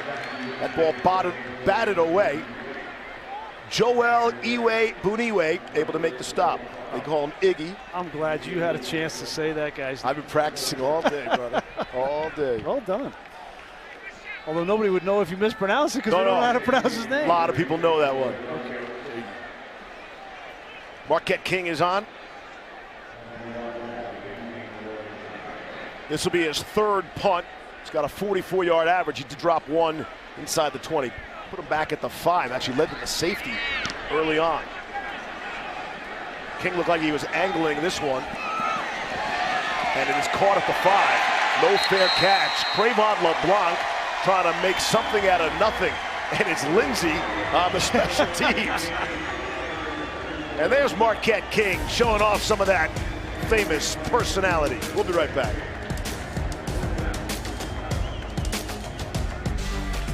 Everybody loves the little guy. Lot to love about Philip Lindsey. It's just a football player. This is just tonight, okay, Steve? Take a look at all the things he's been doing. Returning punts, returning kickoffs. He's been running down on kickoffs. This was him in kickoff cover, running down right next to Brandon McManus. Here's him on the last punt, okay? Makes a play inside the 5-yard line. You tell this guy what you want him to do, run the football 5 times in a row, he'll do whatever you want him to do. He's a football player. Last week he catches the touchdown pass. You name it, Philip Lindsey does it. An abundant amount of energy all over the field. Although it looks like he's missing something. I can't put my finger on it. Clearly there was no rookie haircut for him. We safe to say that. You can't mess with that. Oh, that's perfection. Yeah. No. Now that's a salad and a half coming out of that helmet. I think he might be missing some hair right above his eyes. Those wily veterans. I'm just glad they didn't touch his hair. Like, you can't do that to him. Off limits. But yeah, you tell me, how does that guy not make the team? Well, I got him penciled in. He's on my roster. Well, he's an undrafted free agent. Yep. You know, like the only reason I can come up with that why he was undrafted was his size. Right. And he's one of those, the size goes 5'8", and they're never as big as their list, right? They're always really a little smaller, an inch or so. We got him at 5'8", 190. Yeah. Well, Advanced Joseph was telling us last week, he feels like he's the best guy they have at the gunner position. Right. Punt. Billy Musgrave told us he was really good in pass pro striking linebackers. I mean, listen, I don't care what the size of the man is. I care the size of the heart of the man, and that guy's got a lot of heart. Here's 3rd and 7. Chase Daniel steps up out of the end zone. Might have been a bit of a face mask there. Let's see if they called it. I don't think they did. Broncos might have gotten away with one there. Dropped at the 5-yard line by Clinton McDonald. Good to see his shoulders holding up to make the play. Yep, Clinton McDonald came this offseason as a free agent, and man, it was a scare last week with his shoulder. I went to go see a specialist and got the A-OK, so hopefully that holds up through the course of the season. Ryan Winslow has got his heels on the back of the end zone. And there is Lindsey, of course. Who else? Waiting at the 45. He'll run up now, cross midfield, and pick up a block. Here is Philip Lindsey. Can't say enough about him. So the fact that Philip Lindsey's back there returning a bunch of punts tonight tells you another thing, right? About the competition with Isaiah McKenzie. And McKenzie got hurt earlier as well, dealing with concussion. But we said something was missing on Lindsey. They took care of his eyebrows. They wouldn't touch the hair. Some of his other teammates were not nearly as lucky. Oh my gosh. That's Cortland Sutton. I have no idea what that is. Have you seen Bradley Chubb lately? Oh, jeez. Where's Mark Chapman shaking his head? Oh, that's the Tebow, the Friar. Right. And Deshaun Hamilton. We got a chance to meet with Hamilton. He walked in, he had his hoodie up.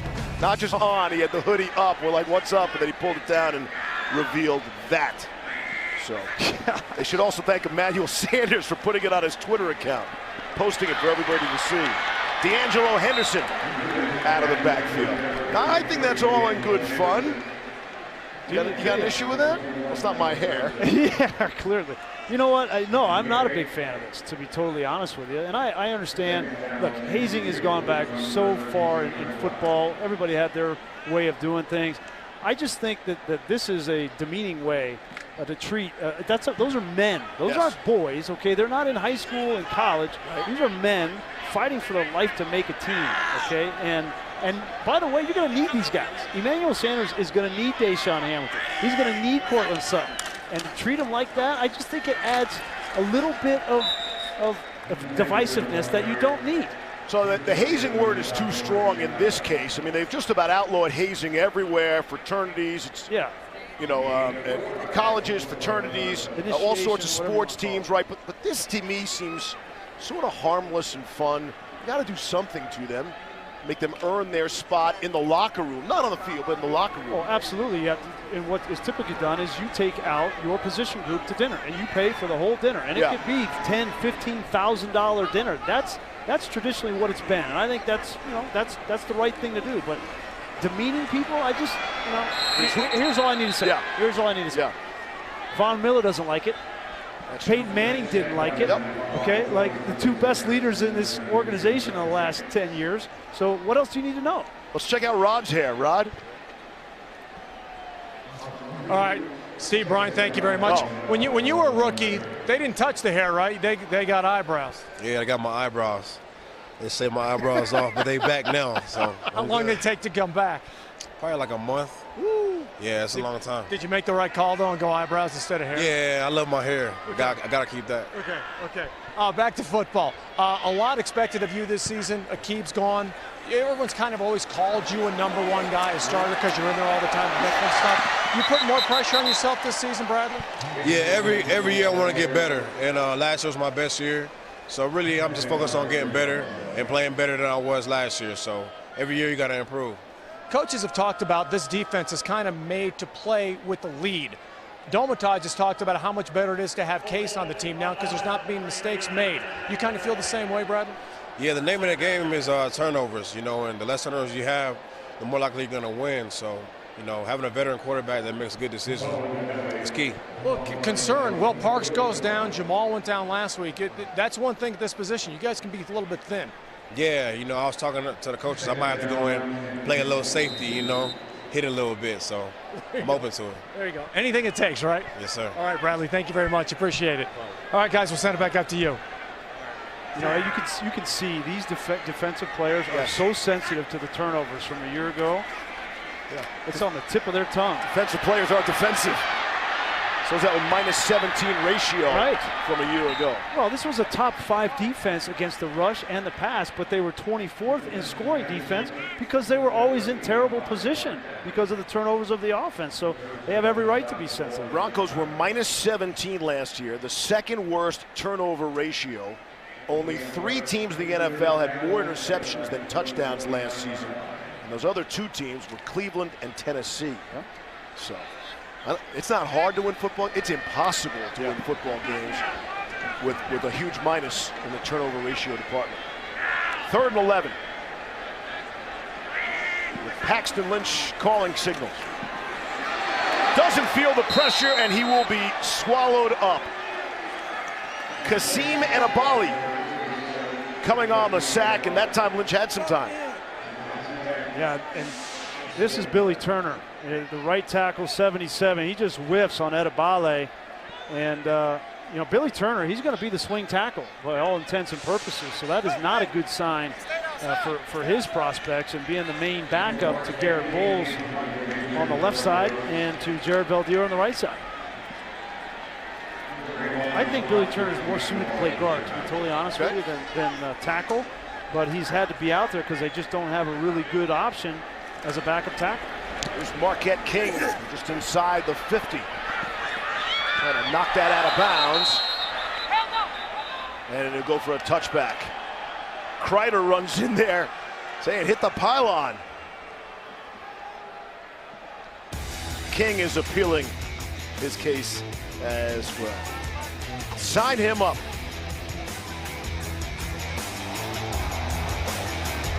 Back in Denver, speaking of haircuts, get a good look there. Nice. What the veterans did to Austin Schlottman. Marquette King might have had a case. Let's see. Yeah, it looked like the ball definitely did not go into the end zone. The question is, did Leslie touch it while his feet were in the end zone? Can't really tell from that angle. Good to see Leslie back out there, by the way. Yep. He was shaking off a wrist injury earlier. I think they just let that play stand as called.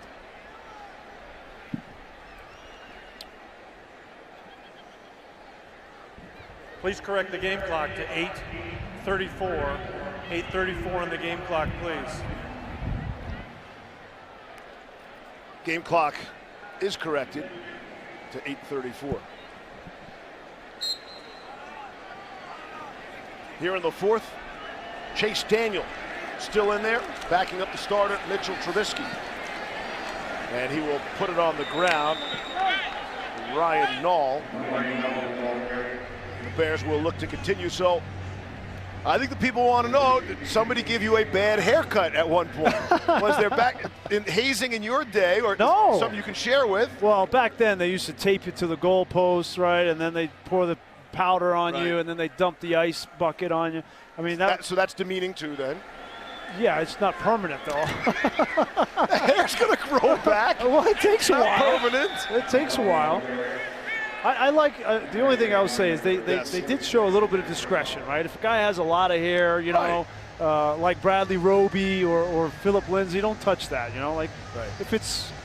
But you know, some of these other guys. And then you were in the right though to do it to the next guy in a year from now, as having veteran status. Listen, I know you're a practical joker, and that you know. Let's have a good time. Love anything for Twitter for you. It's fun. And but I'm going to tell you this right now. Yes. You look Josie Jewell in the eye after you cut his hair. Yeah. And you're going to tell me that he's not going to hold that against you? No, he was not laughing. He wasn't happy. Here's Benny Fowler racing down the sideline. Benny Fowler, welcome back to Denver.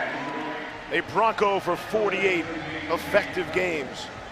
His first touch tonight. Benny Fowler's a good player. We know that here in Denver. He was the third wide receiver, and he can make plays. He's going to contribute to this Bears team.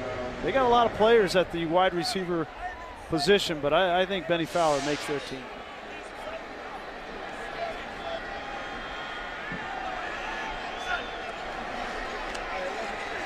Daniel to throw.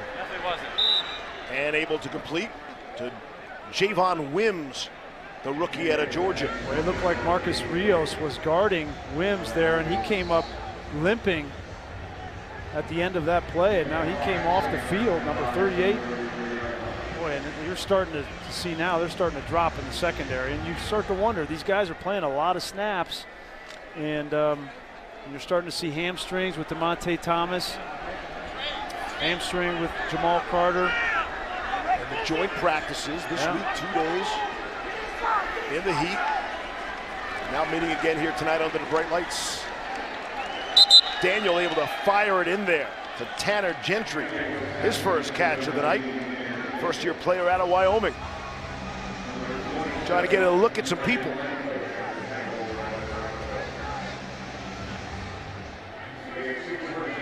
A tick under 6 to play in the fourth. The Broncos leading 23-10. Daniel will zip that in as well. And again, it's Wims on the catch.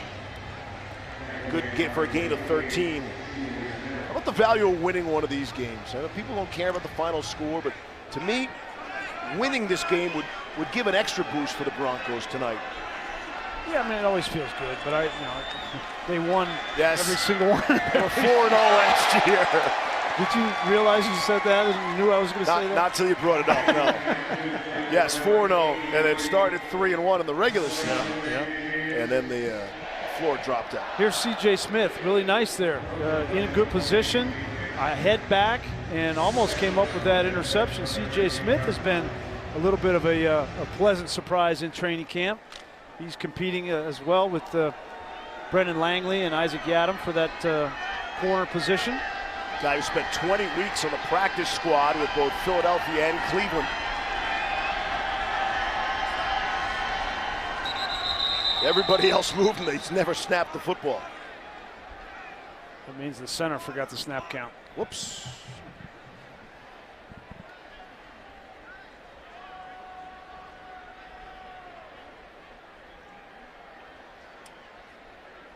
Just call it on any one of them. You don't have to pick one. Well, you got someplace to be, Grease. Neutral zone infraction, defense. Movement, which created the false start. 5-yard penalty. Second down. Chase Daniels played a lot in this game. Yes. We haven't seen any Tyler Bray. I think Matt Nagy is trying to find out what he has in his backup quarterback here. Daniel on this drive 4 of 5 for 61 yards. Bray made his NFL debut last year here. Botched handoff, run back for a Broncos touchdown last season. Here's Daniel. Underneath. It's Gentry. Shy of the goal line. Another good play there from C.J. Smith, playing in that zone dropping corner. See, passing the Gentry off, and then there he is. Come up and make a sure-handed tackle.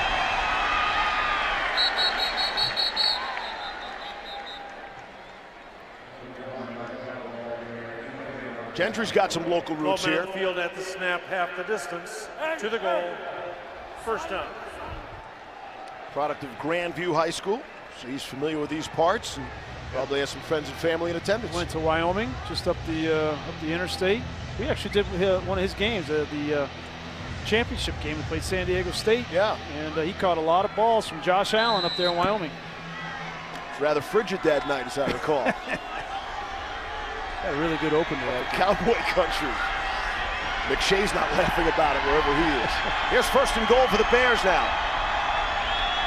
Trailing by 13. Daniel looking right, lofts one. Too much for Benny Fowler. Yeah, again, they're going back, attacking the rookie, Isaac Yadam. Here's Yadam.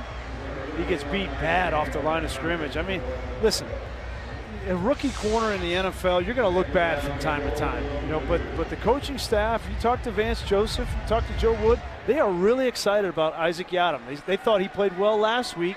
It's just an experience thing. He's long. He hasn't kind of grown into his body quite yet physically to play that physical game at the NFL level, but mentally he's right there. So they're excited about him. It's going to take some time. Second and goal. Daniel throwing on the run and completing for the touchdown. Tyquan Mizell for the score. Another one of these trick kind of plays, hiding a receiver in the backfield from Matt Nagy. We saw it against the first team defense with Trey Burton, and now you see it again. He's lined up in the backfield and just slips into the flat, and Moore is late in the coverage for the touchdown. Makes for a more interesting finish. Here's Cody Parkey on for the extra point.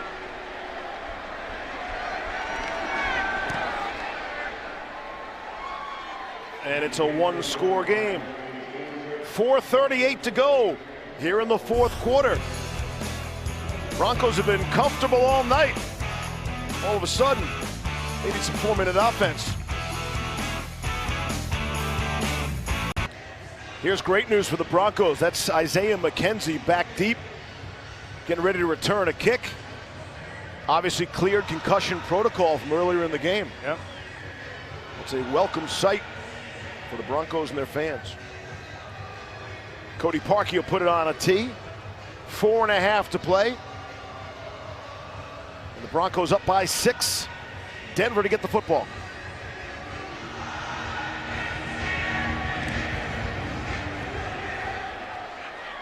Kenzie will get a bit of a running start from the 3. Trying to get to the outside. He is dragged down. Dropped just shy of the 20-yard line. Well, the Broncos will travel next to our nation's capital, take on the Washington Redskins. Kickoff is set next week, 5:30 at FedEx Field. Our pregame coverage starts at 5. It's a special edition of Broncos Tonight, hosted by Brody Logan, Rod Mackey, and Mike Kliss. Game coverage begins again 5:30 p.m. right here on KTVD Channel 20. I'm really excited to see that game, because the Broncos defense will get a challenge from Alex Smith, the newly minted Redskins quarterback. We saw Matt Nagy, the former Chiefs play caller tonight, and we'll see the former signal caller next week. On the ground, Dave Williams. And we are expecting some of the banged-up Broncos to come back for that game. Yep. Among them, Sua Cravens, and that will be interesting. It's a pretty well-written, lengthy article in the Monday Morning Quarterback, Sports Illustrated, this past week about what went wrong with Cravens in Washington. Right. And now going back to potentially play against the Redskins. That will be one of the storylines going into the game. Yeah, we hope hopefully he can play. I know that Vance was hopeful that he'd be able to practice next week, but boy, I tell you what, with the injuries now that they've had at safety, Will Parks, they're really thin there. Here's Lynch to throw, and it's knocked away. You want to keep yourself busy? You check the NFL transaction wire daily during the week. I mean, the amount of moves, the volume of moves, players being cut, players being acquired, players being injured. I mean, it's a never-ending, lengthy list with all these teams trying to juggle their rosters, all at 90 players to whittle down to get to 53 on September the 1st. You get 10 practice squad players, wow. And it always has to be kind of reactive and fluid because of the injuries that you sustain during these games. Another ball batted away. Paxton Lynch could not get that over the defense. Abdullah Anderson got his big arm, and Lynch is hearing it from the crowd here in Denver. And the other thing about the roster movement, Grease, is so you get injuries, sure, but how about if you just see a player that's better than what you have gets released? Constantly trying to upgrade. Might not be anything one of your players did. They're just not as good as what's available to you.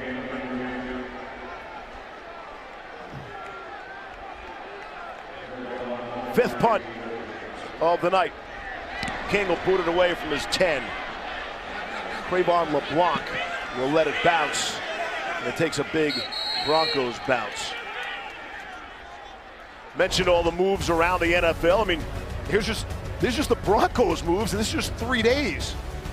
Yeah. See how hectic and busy a time it is. Because of the Jamal Carter injury, they signed Shamarko Thomas. I wouldn't be surprised if they sign another safety this week based on how severe Will Parks' injury is. But yeah, I mean, this is constant at this time of year. They're working overtime in the personnel department. I mean, this has to be the toughest time of the year for general managers. There's just so much activity, so much to keep track of. All those guys live for that. Yeah, they live for that kind of stuff. They are molding and shaping the upcoming season for their franchise. Daniel's still in there.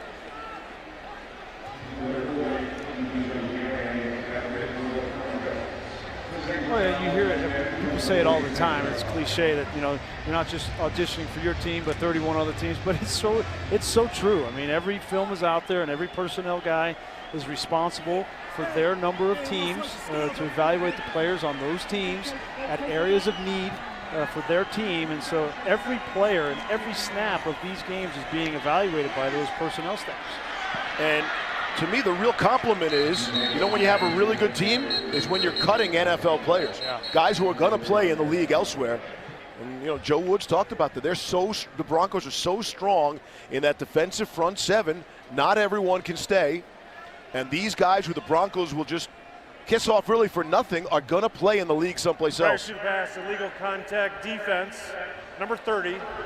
5 yards from the previous spot with an automatic first down. Oh, but don't think that the Broncos personnel staff isn't evaluating that too. Areas of depth, which defensive line is certainly one of them. We asked Joe Woods, you're only going to keep 6. They probably have 8 that can play at the NFL level. So, the personnel department will look at that and say, well, listen, number 7 or number 8, maybe we package in a deal to get a trade for somebody. They're doing that too. So it's constant moving of the chess pieces.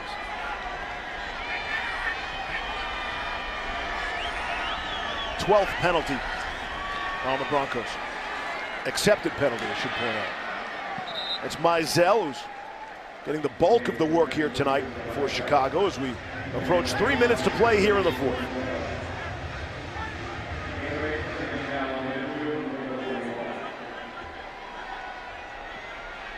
We got some guys out there now on the defensive front for the Broncos. You see this pass completed for another first down, but Deshaun Williams, number 93, Bronco fans probably don't know a whole lot about him, but Joe Woods was telling us this week in practice he was unblockable. And so they're really excited about him, but he's like 7 or 8 down on the depth chart because he added Clinton McDonald and Kyle Petco, Shelby Harris, and Kirk could start for a lot of teams. And as fans think, hey, this preseason game is winding down, the pressure is still on some of these players. This might be their only chance, their only look. Offense, number 13, did not get set prior to the snap. So that's got to be tough. Penalty, first down. You're a 3rd or 4th teamer. The fans are filing out. But you're trying to put anything positive on tape. trying to make one splash play to sparkle and stand out. And it's hard, but this might be the only opportunity you get. Well, I'll never forget. I mean, the guy that taught me, about the value of every rep and about the value of hard work was Rod Smith, right? He came out of nowhere. Nobody knew who the heck he was. He had to make his splash play on special teams, much like Terrell Davis had to do. And that's become a legend, right? But those guys, they show you the way. Like every snap, every minute matters. And Rod Smith used to keep a bag packed. Even when he was amazing even when he's pass interference, offense, number 83, 10-yard penalty, first down. Even when he was a vet and he was established and he was catching 100 balls a year, I go over to his house and we used to do yoga from time to time. And I go over to his house. I say, Rod, what's that bag by the front door? He's like, come on. Listen, man, that reminds me every day I walk out the door that, I could be cut tomorrow, right? And I got a bag packed and I got to go, right? That was his motivation. And he stands alone as the all-time leading receiver. He might still have that bag by the door. What can they do to him now? That's a neat story. 2nd and 25. Daniels still in there and completed to Tanner Gentry, who's made at least 3 catches this quarter. That's a 14-yard gain. Yeah, Tanner Gentry, he's reliable. Got great hands. Runs good routes. He's not the fastest wide receiver, but reliable. Got 14 touchdown catches as a senior at Wyoming. 3 catches for 25 yards here tonight as we approach the 2-minute warning. And the Bears are thinking about winning this football game. There's Daniel to throw. Completes to Mizell. Out of bounds at the 25 of the Broncos. Gain of 7. This is a situation where Chase Daniel, who's an experienced vet, right? 10 years. He's going up against the number 3 defense for the Broncos. It's advantage Chicago for obvious reasons. He's just sitting back there and picking the secondary apart.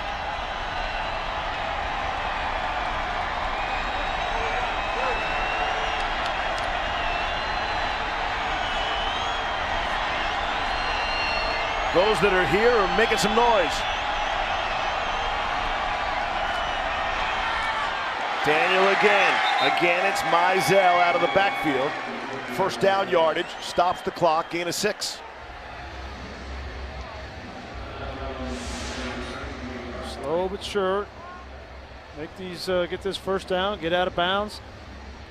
Jordan Moore hadn't played a whole lot of football. You got to defend the sideline in this case. At least force them to use one of their last 2 timeouts or the 2-minute warning, but you can let them easily get a first down, get out of bounds. That's not 2 in a row.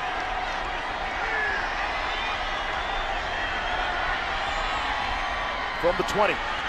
Here's finally some pressure by the Broncos. They spin Daniel around, can't get him to the ground, and he's able to complete. And again, it's Mizell, and again, they'll give him the out-of-bounds marker.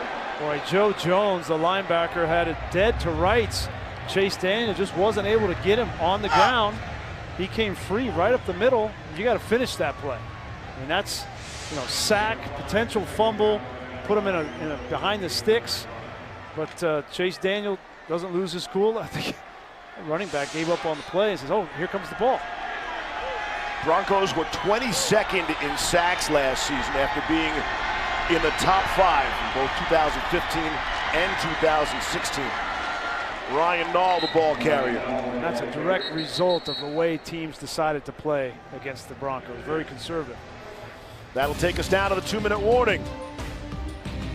Bears driving, trailing by 6.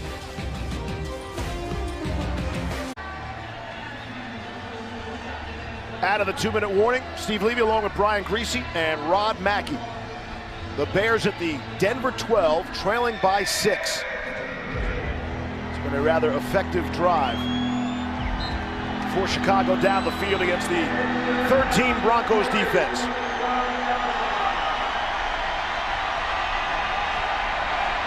Third and 3. So Like a pressure look from Joe Woods, man-to-man across the board. Here's Chase Daniel to throw. Lofts one, end zone caught, touchdown. Ben Broniker on the touchdown catch. And we are tied at 23s.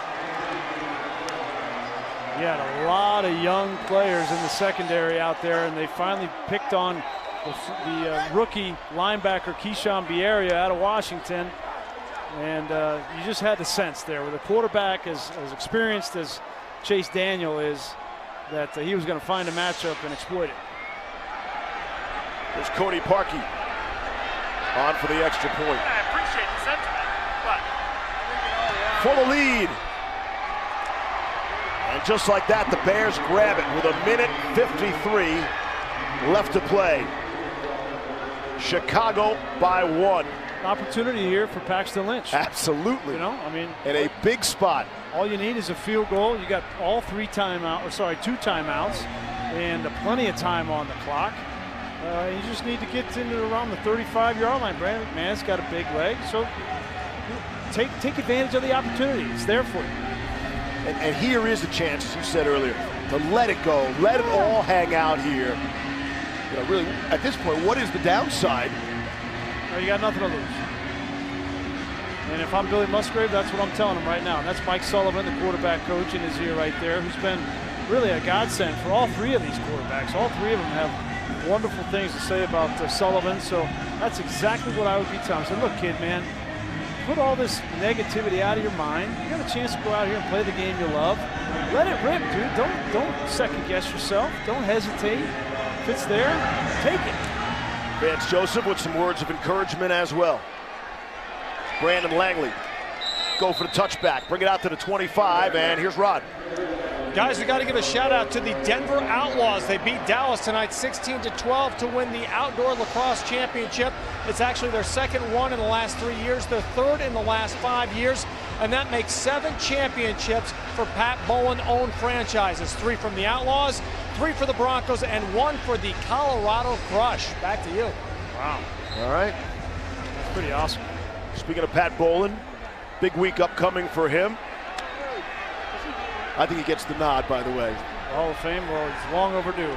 Rubber stamp time, I would think. Mr. B, as they call him affectionately here. That word should come down on Thursday.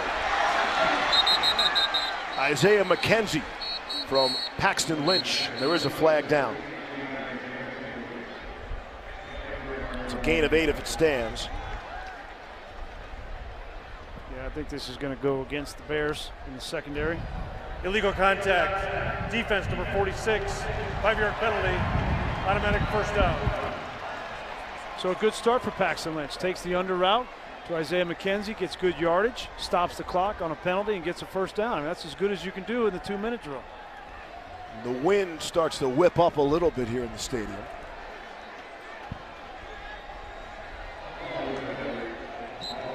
Ball is spotted at the 30.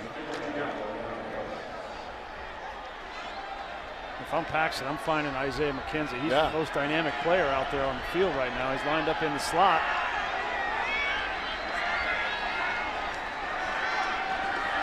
Lynch gets some pressure, lets it go, tries the far side, and welcome to the game, John Diarse. Nice grab to get out of bounds and stop the clock. It's a gain of 14. That was a nice toss. On time. You know, most importantly, on time. They call that a circus route. Go big out route, about 15 to 22 yards on the sideline. That ball was well thrown. Ball spotted at the 44 now of the Broncos. Lynch has Dave Williams with him. Here's some late pressure by the Bears, and he unloads to Williams. Rather, McKenzie again, I beg your pardon. There is a flag down. I think they're going to get pass interference on the Broncos. But a great job there from Paxton Lynch, identifying the blitz. Pass interference, offense, number 9. 10-yard penalty, replay, first down. Well, let's take a look at Paxton Lynch here. Understanding that the blitz is coming, it's coming right here, and you got to retreat, throw an accurate ball there. And it looked like Diarse got caught up in the middle of the field, just traffic. But I did not see a pass interference call there on Diar's.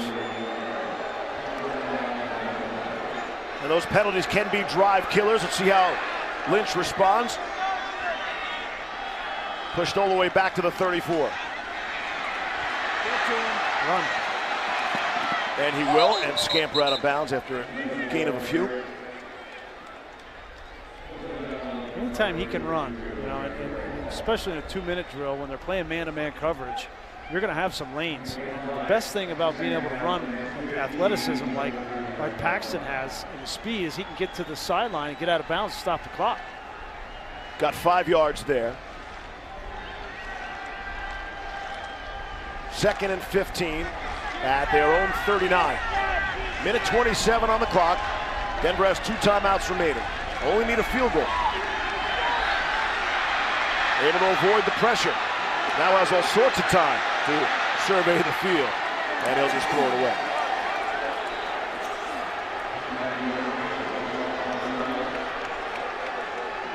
Nice job of stepping up in the pocket, extending the play. He just missed John Diarce, who was wide open down the middle of the field. And if he would have been able to get the football to him, would have been a 30 to 40-yard gain. Well, he'll have another crack on 3rd and 15. The problem when you extend plays like that is all your wide receivers are gassed now. Like they ran 40 to 50 yards on the last play, and now you come right back to the line of scrimmage.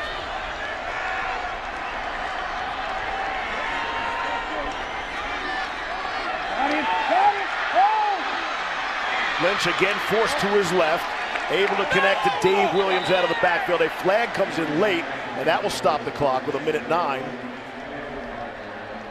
In case you were keeping track, 144 yards of penalties tonight. I knew it was right around there.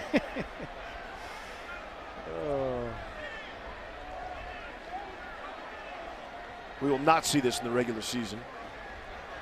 Personal foul, defense, number 33, lowering the head and initiating contact. 15-yard penalty, first down. Kevin Tolliver. Let's take a look. Comes up. There he is from the outside. Yeah, that's a good call. That's a definition of what they're trying to get out of the game. Is these guys coming in, especially when you got one guy wrapped up and then the other guy comes in and lowers the head and hits a guy right in the face mask. And that's dangerous for Tolliver as well. Yes, but that's the great point. The player they're protecting there is more often than not the defensive player, the player doing the striking with his helmet. It's Isaiah McKenzie. Ball comes out. It's picked up by the Bears. We'll see if they say McKenzie was down or not, but it's Isaiah Irving who recovers for Chicago with 58 seconds left in the game. It looked like it was Crevon LeBlanc who punched that ball out, and that's the last thing you want to see from Isaiah McKenzie. Take a look. He's trying to make a play, trying to get extra yardage, and watch 22 come in here with the right hand and just punch that football out. Clearly out. And you know, the ball security issues continue for Isaiah McKenzie. No, it's not on a punt return or kick return, but ball insecurity and on the ground is the same no matter what. In clutch time, in the final minute, driving for what you hoped would be a game-winning field goal.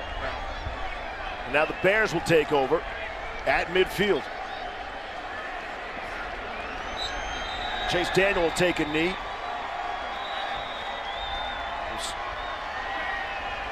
See if the Broncos even spend a timeout or not. They do. Here's tonight's play of the game.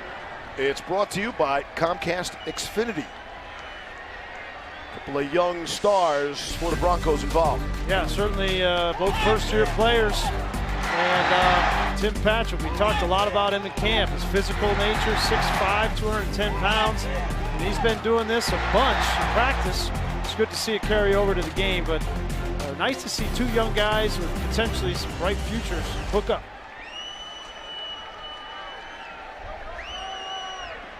Bears will take another knee.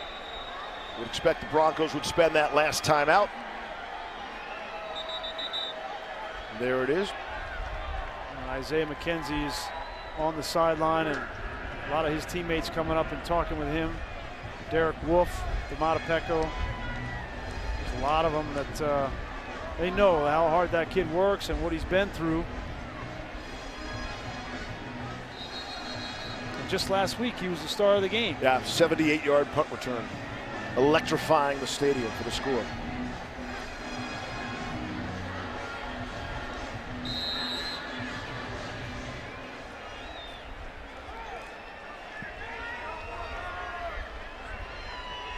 Couple more snaps should do it. Broncos are out of timeouts.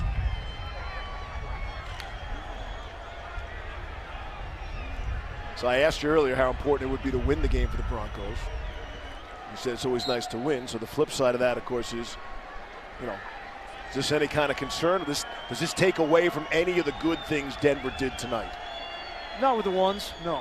No, and that's your main concern. You want to win every game. You know, you're not going to ever say that this doesn't matter. But you know, the second unit and third units offensively played really well last week, and tonight, you know, the injuries I think on the defensive side, especially in the secondary, really started to show their heads. That's not going to make Vance Joseph panic at all. They've got a lot of young players that really I just learned the system in the secondary, and they got carved up by Chase Daniel, who's a 10-year vet. What did you expect? That makes next week's game at Washington rather interesting as well, with Alex Smith on the field, probably for a full half.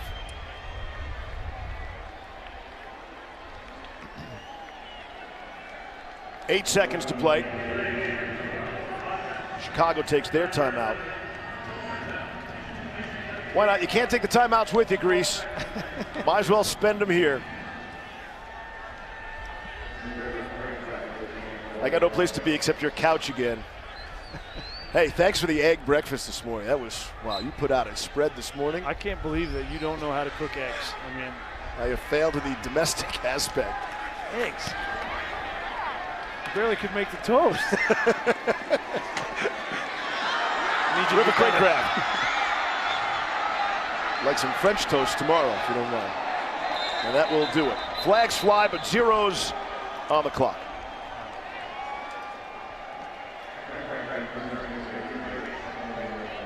And this game will come to an end. The Bears pick up their first win of the preseason in their third such game. And the Broncos fall to 0-2, heading for Washington, D.C. next Friday night. Block in the back, return team by rule. Game is over. Somewhat fittingly, this game should end on a penalty.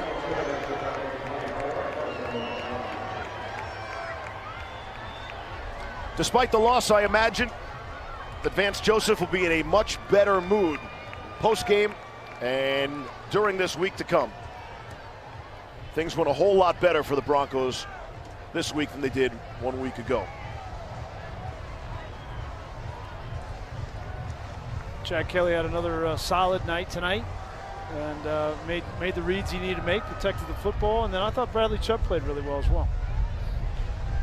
Rod Mackey, it's all yours. Guys, thank you very much. Coach, a tough finish, but you had to be impressed with the way your starters look. Much better this week than last week, starting with the offense. Absolutely. You know, we made progress tonight, so that's what we wanted. You know, we didn't want to count snaps tonight. We wanted to count progress, so we made some progress tonight. And on defense, the same thing. They kind of got things going early, but then you guys got in a groove and shut them down. Yeah, outside of a 3rd and 15 penalty, you know, we played pretty good on defense, and that led to a score. So I was impressed with both sides of the ball, for the most part. Coach, last thing for you. Chad Kelly continues to impress at quarterback. He played well again. Good for Chad. Very good. Appreciate it. Thank you very much, Coach. Okay, take care. Guys, we'll send it back up to you. Rod, thank you. So, Grease, the Broncos, a work in progress, definitely a step in the right direction here tonight. I thought a couple things popped out to me. Philip Lindsay was outstanding. It was really fun to watch him in all kinds of different areas, try to contribute and make this football team. And then the first team offense, which was really who we needed to see get some progress. They got on the same page, but still some room for improvement with Case Keenum and his timing with his receivers. See you in Washington, D.C. All right, pal. If not before. From our partner Brian Greasy and Rod Mackey and our entire 9 News crew, I'm Steve Levy. Thanks for watching tonight from Broncos Stadium at Mile High, where the Bears come to town and beat the Broncos 24-23. Make sure you join us right here on Channel 20 this Friday night, the 24th of August, when the Broncos head to our nation's capital to take on Washington. Pre-game coverage starts at 5 p.m. Mountain. Thanks for watching. We'll be right back.